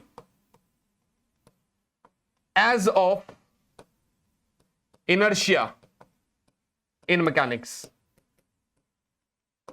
बात समझ में आ रही है, मैकेनिक्स में जो आपका इनर्शिया होता है, इंडक्टेंस भी उसी का सेम रोल प्ले करता है। मतलब करंट दिया, कह रहा मत दे, करंट कम हुआ, कह रहा ले भाई कम क्यों कर रहा है, वापस दे, समझ रहे हो, तो लाइक खुद ही अपोज कर रहा है उसके कॉज को जो उसको डिस्टर्ब कर रहा है। सो सेल्फ इंडक्शन का मतलब, सेल्फ मतलब खुद से, so it is the phenomena of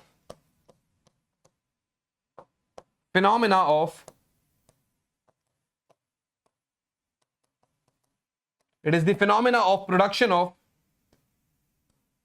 induced EMF. It is the phenomena of production of induced EMF and hence current, कौन से वाला, induced,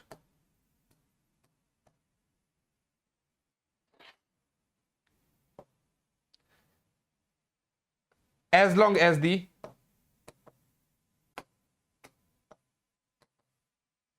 flux is changing across the coil।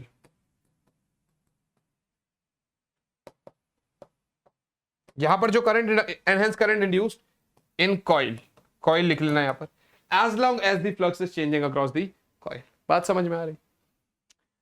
आप एक बात बताओ, ये जो फ्लक्स भी है ये किस पे डिपेंड करता है, सीधा सीधा करंट पे डिपेंड करता है कि नहीं करता है।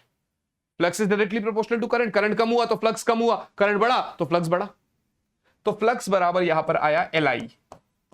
एल मतलब हमें यह कैसे पता चलेगा कि कितना करंट इंड्यूस हुआ, वो एल पे डिपेंड करेगा। L is the coefficient of self induction,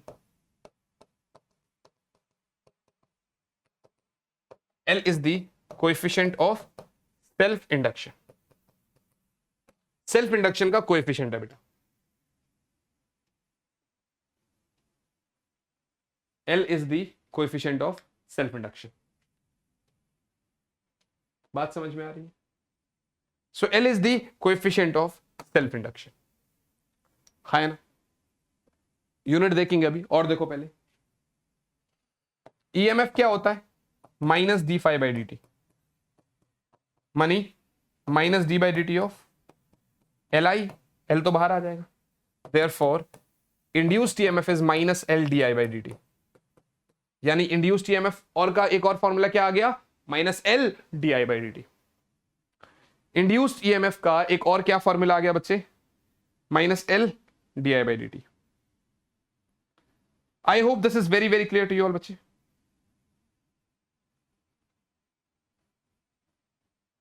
मेरे हिसाब से ये क्लियर है आप लोग को, नोट कर लो एक बार।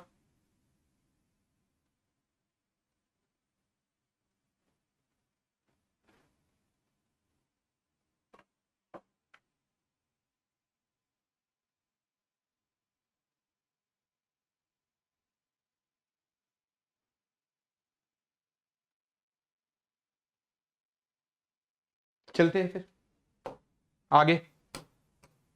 EMF is minus L D I by D T. हमने कहा ठीक है यार, कॉन्सेप्ट सही है। यूनिट क्या होगा इसका?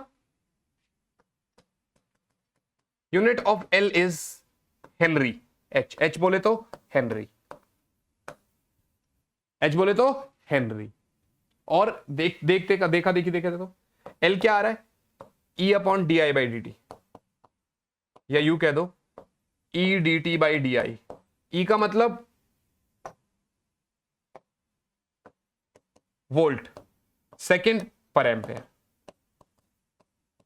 यहां से भी एल का यूनिट मिल गया मुझे, एक यूनिट ये मिल गया इसका, और तीसरा फ्लक्स वाले से ले लो, फ्लक्स माने वेबर पर एम्पेयर, तो तीसरा यूनिट क्या मिला इसका? यूनिट ऑफ एल, फ्लक्स माने वेबर पर एम्पेयर। आई बात समझ? इधर भी आपका एल का यूनिट है, इधर भी एल का यूनिट, इधर भी एल का, तीन यूनिट है एल के। एल के तीन यूनिट है बच्चे। आई बात समझ? कोई प्रॉब्लम वाली बात तो नहीं है? पक्का? आई होप सो सबको सब कुछ समझ में आ रहा है। बढ़ते आगे, बढ़ते हैं आगे की तरफ को। Now self inductance of a long solenoid. इससे पहले एक बार म्यूचुअल इंडक्टेंस को भी समझ ही लेते हैं। जैसे सेल्फ इंडक्शन को आपने समझ लिया, वैसे अब एक बार म्यूचुअल इंडक्शन को भी समझ ही लेते हैं। सेल्फ मतलब खुद से, नाम से समझ में आ रहा है। म्यूचुअल मतलब किसी और की वजह से। म्यूचुअल, म्यूचुअल मतलब किसी और की वजह से। म्यूचुअल क्या बोलोगे आप यहां पर? क्या बोलोगे आप यहां पर? एक कॉइल है, ठीक है ना,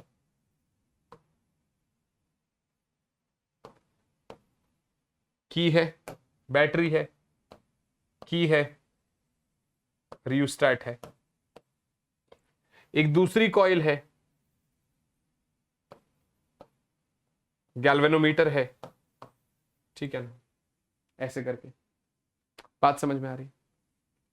कह रहा है कि जैसे ही मैंने इसका की बंद किया, और जैसे मैंने आपको बताया था उसके थर्ड एक्सपेरिमेंट में फराडे के, जैसे इसके अक्रॉस करंट पास होगा, जैसी करंट चेंज करूंगा इसके अक्रॉस फ्लक्स चेंज होगा, और इसके अंदर करंट का इंडक्शन होगा, और उसी को बोलते हैं म्यूचुअल। एक कॉइल की वजह से दूसरे कॉइल में। The phenomena of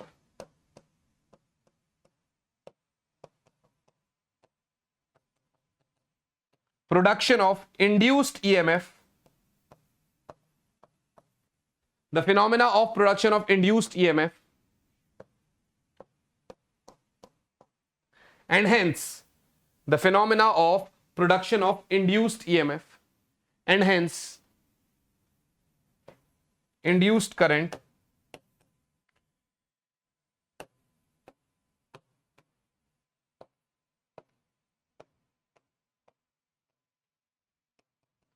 in a coil due to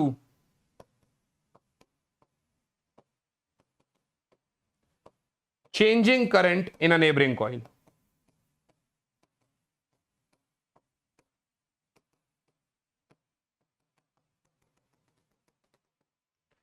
the phenomena of production of induced EMF and hence induced current in a coil due to changing current in a neighbouring coil, due to the changing current in a neighbouring coil. बात समझ में आ गया?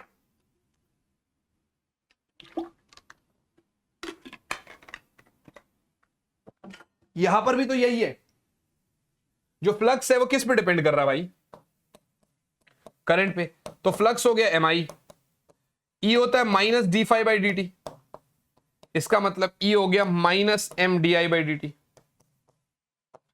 Unit इसका भी वही हुआ पूरा, या तो हेनरी या तो वोल्ट सेकेंड पर एम्पेयर या तो वेबर पर एम्पेयर। बस वहां पर एल था, इधर एम है। एम क्या है यहां पर? Coefficient of mutual induction.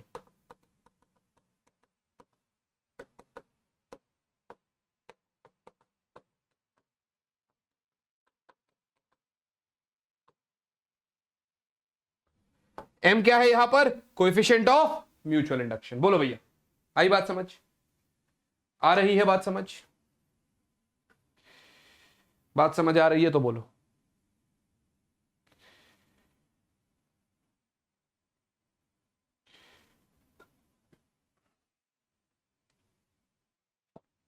I guess clear है?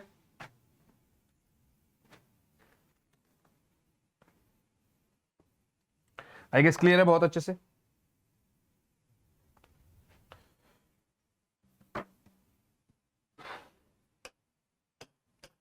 जी सर बिल्कुल क्लियर है। जी सर बिल्कुल क्लियर है।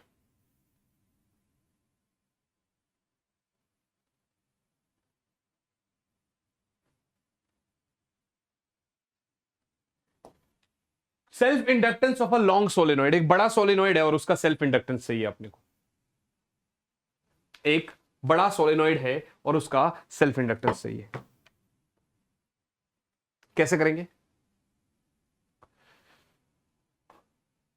कैसे करेंगे? आओ देखो,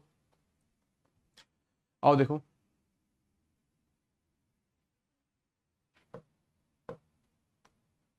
लॉन्ग सोलेनोइड है, ठीक है, इसके अक्रॉस करंट पास कराओगे। पता है यहां पर कि एल इज ग्रेटर, मतलब L is very very greater than R, ठीक है, याद रखना। लेंथ जो है इसका वो बहुत ज्यादा बड़ा है इसके कॉइल के रेडियस से।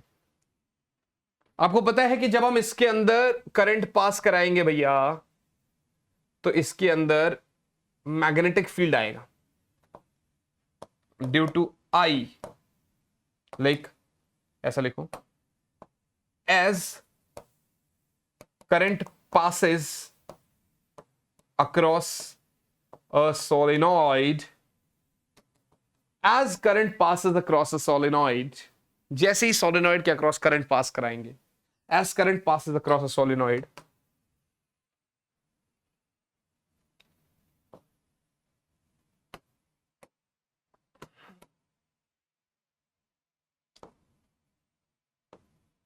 magnetic field induces in it.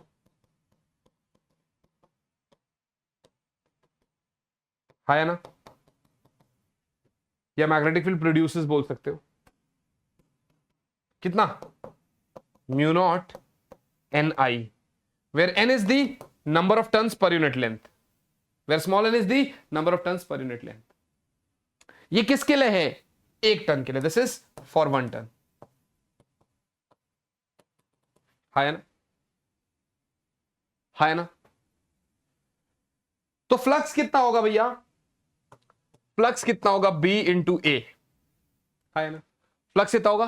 B into A, यानी mu not N I A. किसके लिए? एक टर्न के लिए।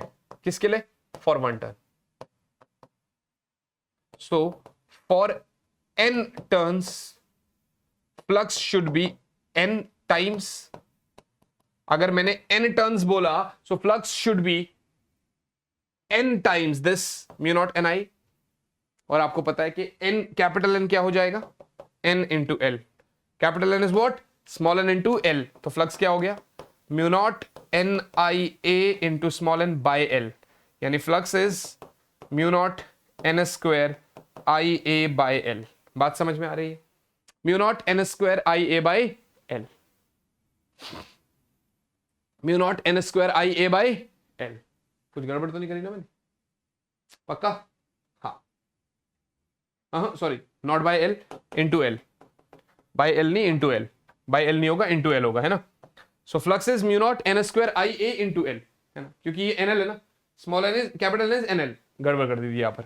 सो flux is mu not N square into I into A into L. ये तो फ्लक्स है। अपने को तो सेल्फ इंडक्टेंस सही है, सीधा सीधा फॉर्मूले से आ जाएगा। Flux is equals to L I, तो L is equals to flux upon I, तो करंट से डिवाइड मारो। So mu not N square I A L by I, I से आई कटा, so L is mu not N square into A into L. I hope this is very clear. So self inductance कितना हो गया बच्चे? Mu not N square A into L. इसी को आप ऐसा भी लिख सकते हो, म्यू नॉट, अच्छा स्मॉल एन को क्या लिख सकते हो? Capital N by L. तो इसका मतलब ये हो जाएगा एन स्क्वायर ए, नीचे में एल स्क्वायर था, ऊपर एल, तो सिर्फ एल रह गया। चाहे आप ये लिखो चाहे आप ये लिखो, एक ही बात है। नहीं समझे? आपने कहा सर फ्लक्स बराबर एल आई, मैंने कहा एल बराबर पाई बाई आई, एल इतना आ गया, एल बराबर mu not N square A L, L बराबर mu naught capital N square into A upon L. I hope this is very clear. क्या मेरी बात समझ में आ रही है? So this is the self inductance of a long solenoid. This is what? This is the self inductance of a long solenoid. Paper में आता है 3 नंबर का एक्सप्रेशन, ये self inductance of a long solenoid बच्चे, self inductance of a long solenoid. I hope this is very very clear to you all बच्चे। कोई problem वाली बात तो नहीं है यहां पर? हाँ जी बच्चे बोलो। So this is the expression जो हमने कर लिया, लेकिन अब यहां पर एक और बहुत प्यारा एक्सप्रेशन होता है, which is the last expression of this chapter. वो क्या है? इसको नोट कर लिया होगा ना शायद, थोड़ा सा मैं शायद जल्दी हो गया, नोट कर लो एक बार इसको एक बार नोट कर लो बच्चे, ठीक है ना, इसको एक बार नोट कर लो।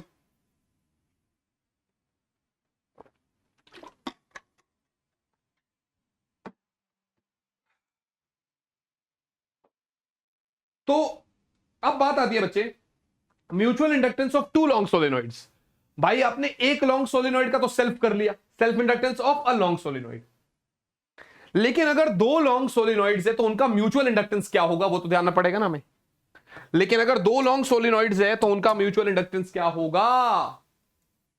तो mutual inductance of 2 long solenoids, mutual inductance of 2 long solenoids, ये कुछ ऐसा है।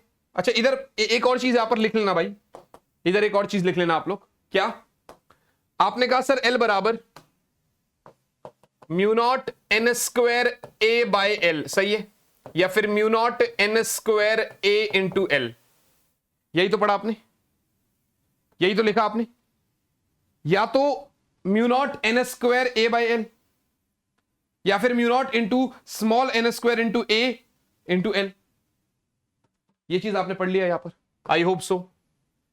अब मैं इधर कहूंगा कि इस कॉइल के अंदर यदि आपने कोई और मैग्नेटिक परमियाबिलिटी वाली या इस कॉइल को आपने किसी और मीडियम में रख दिया, ठीक है ना, या आपने इसको किसी और मीडियम में रख दिया, तो व्हाट विल यू से? आप कहेंगे sir L is mu into mu R mu not into N square into A by L, ठीक है ना, which is mu R mu not N square A L. बात समझ रहे हो? Where mu R is what? Magnetic permeability, relative permeability, ठीक है ना, आपने सुना होगा ये formula, mu is equals to mu R mu nought. If this coil is not in space, is not in vacuum, according to the जो अब तक हम पढ़ रहे हैं, if this is placed in the other medium, in that case the mu nought की जगह we will write mu R mu nought और सिर्फ mu, where mu r is the relative magnetic permeability, mu is the magnetic permeability of medium, mu naught is the magnetic permeability of free space. Got it बच्चा? यहां तक बात समझ में आ रही है? हाँ जी, आई होप सो। कोई दिक्कत वाली बात तो नहीं है यहां पर? जी sir. Now mutual inductance of 2 long solenoids. अभी 2 लॉन्ग सोलेनॉइड्स का म्यूचुअल इंडक्टेंस है। एक सोलेनॉइड ऐसा है, ठीक है ना, एक सोलेनॉइड हमारा, थोड़ा सा नीचे बनाना पड़ेगा इसको, 2 लॉन्ग सोलेनॉइड का म्यूचुअल इंडक्टेंस, एक सोलेनॉइड ऐसा है, इसमें क्या हो रहा है, I1 करंट पास हो रहा है, इसमें I1 करंट पास हो रहा है, ये L लेंथ है भाई, ठीक है ना, L लेंथ है, और इसका जो रेडियस है कॉइल का वो R1 है, जो कॉइल का रेडियस है वो क्या है, वो R1 है। I hope this is very clear to you all. अभी अगर आप ध्यान से देखोगे, तो होल्ड करना बच्चों, 1 मिनट होल्ड।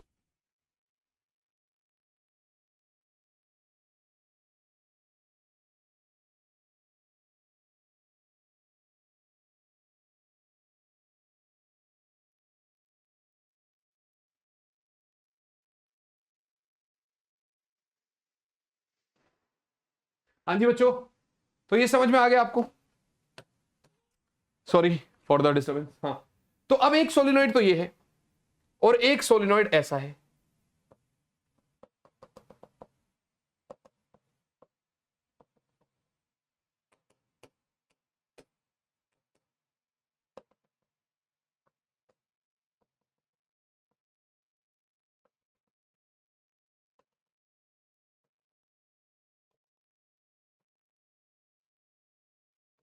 इसमें I2 करंट आ रहा है, इसमें I2 करंट आ रहा है। क्या मेरी बात समझ में आ रही है? एक सोलिनॉइड तो ऐसा है और एक सोलिनॉइड ऐसा है, दो सोलिनॉइड्स है, एक S1 और एक S2। एक S1 है तो एक S2 है, बात समझना, एक S1 है तो एक S2 है बच्चे, गॉट इट गाइस। लेंथ दोनों का कॉमन है, यानी L लेंथ दोनों का कॉमन है। बड़े वाले का जो रेडियस होगा वो कुछ R2 होगा, छोटे वाले का R1 होगा, बट जो कॉमन रेडियस है वो R1 है ना, यानी कि एक हिसाब से बड़ी वाली छोटी वाली जो कॉइल है वो बड़ी वाली के अंदर आ रही है। तो अगर एरिया लिया जाएगा इधर, एरिया इधर लिया जाएगा तो क्या लिया जाएगा, अच्छा लेंथ तो L1 L2 है, या L सेम ही मान लो, एरिया क्या लिया जाएगा, पाई R1 स्क्वायर। बात समझना, कॉमन एरिया, ठीक है ना, क्योंकि फ्लक्स जो पास होगा वो क्या होगा भाई, छोटे वाले के अक्रॉस पास होगा, तो जितना है उतने में ही तो पास होगा, उससे बड़ा थोड़ी है वो, समझ लो। इधर मुझे म्यूचुअल इंडक्टेंस पढ़ाना है आपको। क्या म्यूचुअल इंडक्टेंस कैसे पढ़ेंगे, आओ देखो एक बारी, कैसे पढ़ेंगे देखो एक बारी। अगर आप देख पा रहे हो तो मैंने कहा late I2 current is passed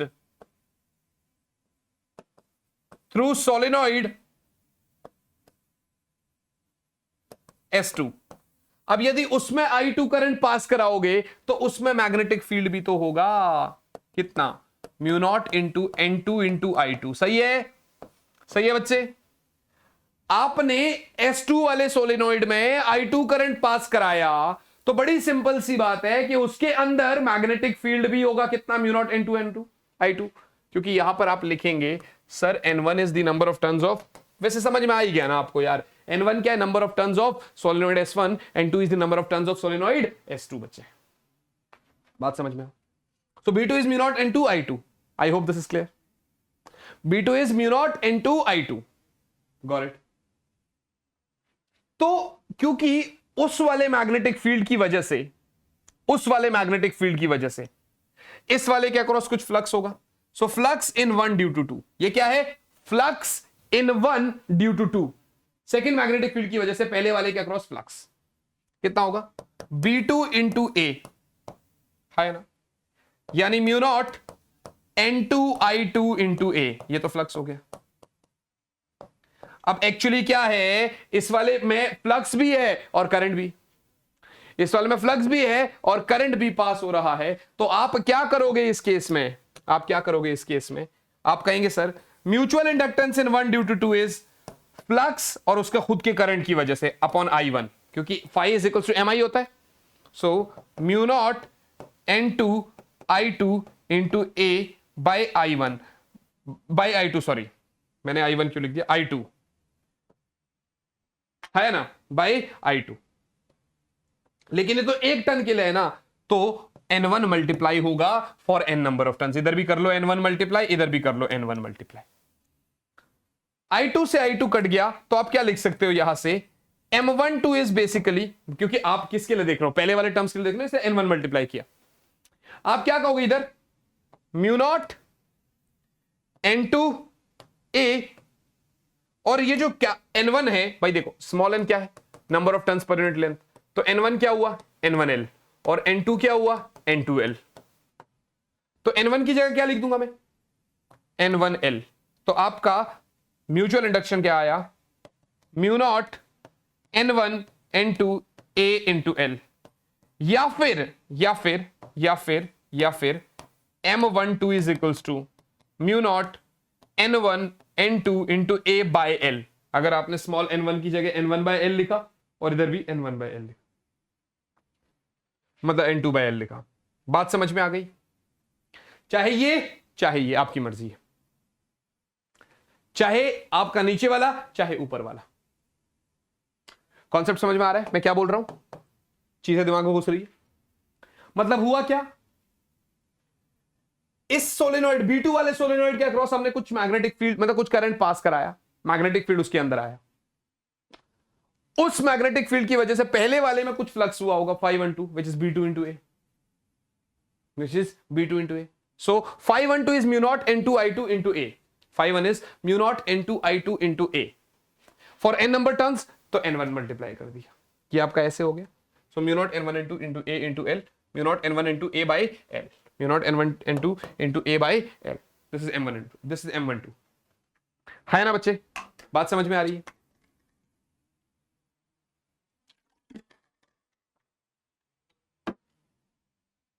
clear है बच्चे, बात समझ में आ रही है, तो ये M12 हो गया, मतलब flux mutual inductance mutual induction in coil in solenoid S1 due to solenoid S2, मतलब mutual induction in solenoid S1 due to S2, mutual induction in solenoid S1 due to S2, समझ में आ गई बात, यहां तक कोई दिक्कत तो नहीं है, हाँ जी चले आगे, हाँ चलते आगे, तो अब सेम प्रोसेस हम अप्लाई करेंगे दूसरे के लिए, आप थोड़ा सा ट्राई करो, मैं आधे मिनट में आया, आधे मिनट में आता हूं,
हाँ जी बच्चों, हो गया ये चीज आपका, सॉरी फॉर द इंटरप्शन यार, थोड़ा सा वॉशरूम गया था, हाँ तो ये कॉन्सेप्ट समझ में आ गया, so mutual induction in solenoid S1 due to S2, अब देखो दो चीजें, जो पूरा प्रोसेस मैंने किया ये सेम प्रोसेस आप दूसरे के लिए कर लो, मतलब पूरा लिखने के बजाय नाउ अब आप क्या करोगे, जैसे उसमें I2 पास कराया था तो अब इसमें I1 पास करा दोगे, on passing I1 through solenoid S1, तो आप क्या करोगे, B1 हो जाएगा म्यू नॉट N1 I1, सही है। इस B1 वाले की वजह से सेकंड वाले में फ्लक्स आ जाएगा mu not N1 I1 into ए। तो आप ऐसा लिख सकते हैं for N turns, for N2 turns, क्योंकि सेकंड वाले में देख रहे हैं ना, तो 5 to 1 is mu not N1 I1 A by mu not N1 I1 into A by नहीं इंटू N2। समझ में आ गया, ये ऐसा हो गया,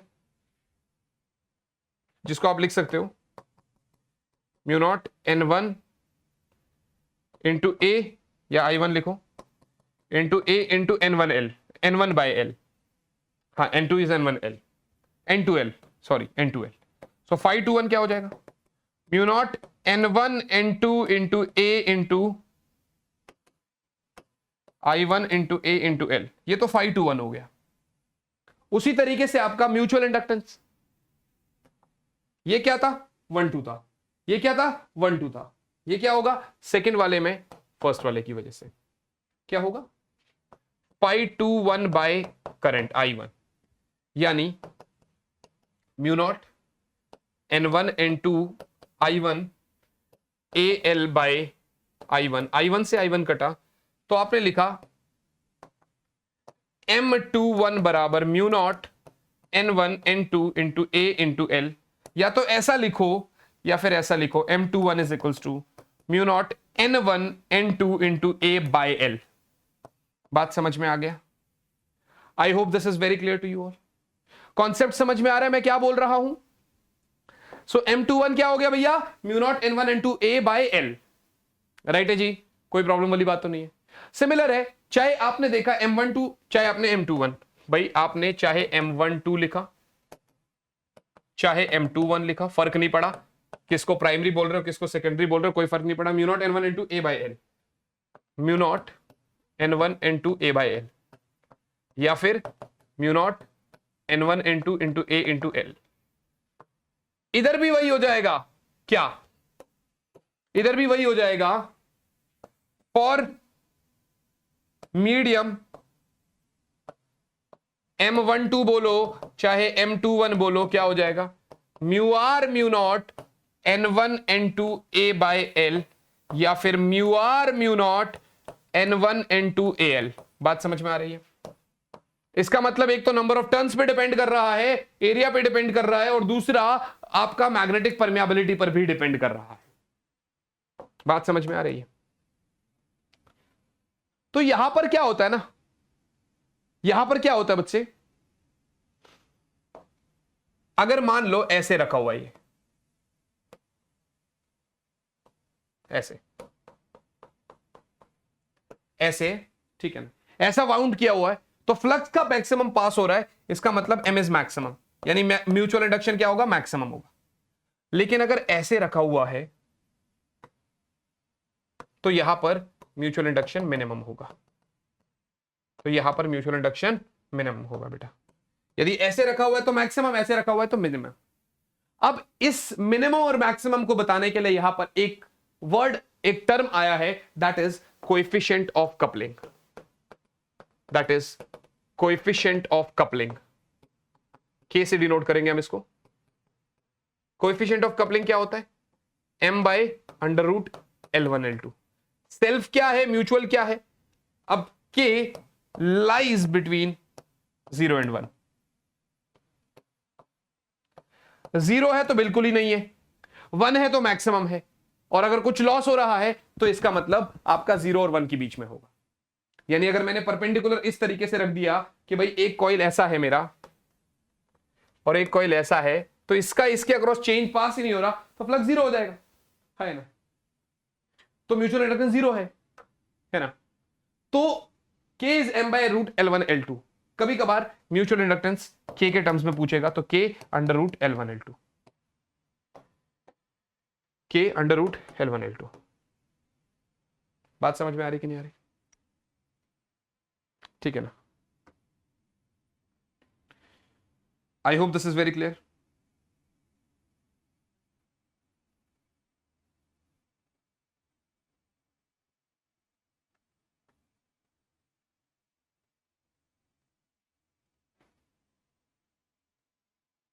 पक्का? इसी के साथ अपना ये चैप्टर पूरा का पूरा हमने निपटा दिया। चैप्टर हमने पूरा का पूरा निपटा दिया, है ना? माने शुरुआत से लेकर लास्ट तक जितने भी चीजें हमारी पेंडिंग थी वो सब एक हिसाब से हम यहां पर कर चुके हैं। और जैसे मैंने आपको स्टार्टिंग में टाइम दिया था वैसा ही मैंने आपको कहा था 1 hour 45 to 1 hour 50 मिनट्स में हम इस चैप्टर को वाइंड अप कर देंगे। और जो भी चीज पढ़ाई बिल्कुल डिटेल्ड मैनर में पढ़ाई, बिल्कुल तरीके से पढ़ाई, प्रॉपर धीरे धीरे पढ़ाया, भगाया बिल्कुल नहीं आपको। तो अगर 1 घंटा 50 मिनट में मैं इस लेक्चर को खत्म कर सकता हूं तो आप भी तो कर सकते हो। Got it guys? तो अब वे सारे बच्चे कमेंट कर रहे होंगे जिन्होंने ये कर लिया मेरे साथ, ठीक है ना, ताकि पता चले। और जो भी आपका प्रॉब्लम है वो भी आप कमेंट कर सकते हो। फिर वही बात, अगर कोई बच्चा मेरे साथ पेड प्लेटफॉर्म पे आना चाहता है, अगर यहां पर लेक्चर अच्छे लगते हैं तो वहां पर सोचो प्लानर होता है पूरा, तो वीके आर्मी कोड यूज कर सकते हो, डिस्क्रिप्शन में लिंक है, ठीक है ना। सीधा सीधा 25% ऑफ प्लस पे और आइकॉनिक पे सीधा सीधा 35% ऑफ। और ये वैलिड है 31 जुलाई तक, और ये वैलिड है बच्चे 31 जुलाई तक, ठीक है ना। तो आप यहां पर कर सकते हो इसको। I hope this is very very clear to you all बच्चा। मेरे हिसाब से आपको समझ में आ गया, ठीक है ना। लेक्चर कैसा लगा प्लीज बताना जरूर। लेक्चर को लाइक जरूर करना, दोस्तों के साथ शेयर करना, ठीक है ना। मैं मिलूंगा आपसे आप ही के अगले लेक्चर में। तब तक के लिए बच्चा party, all the very best बच्चों। Bye guys, bye all and yes, जय हिंद।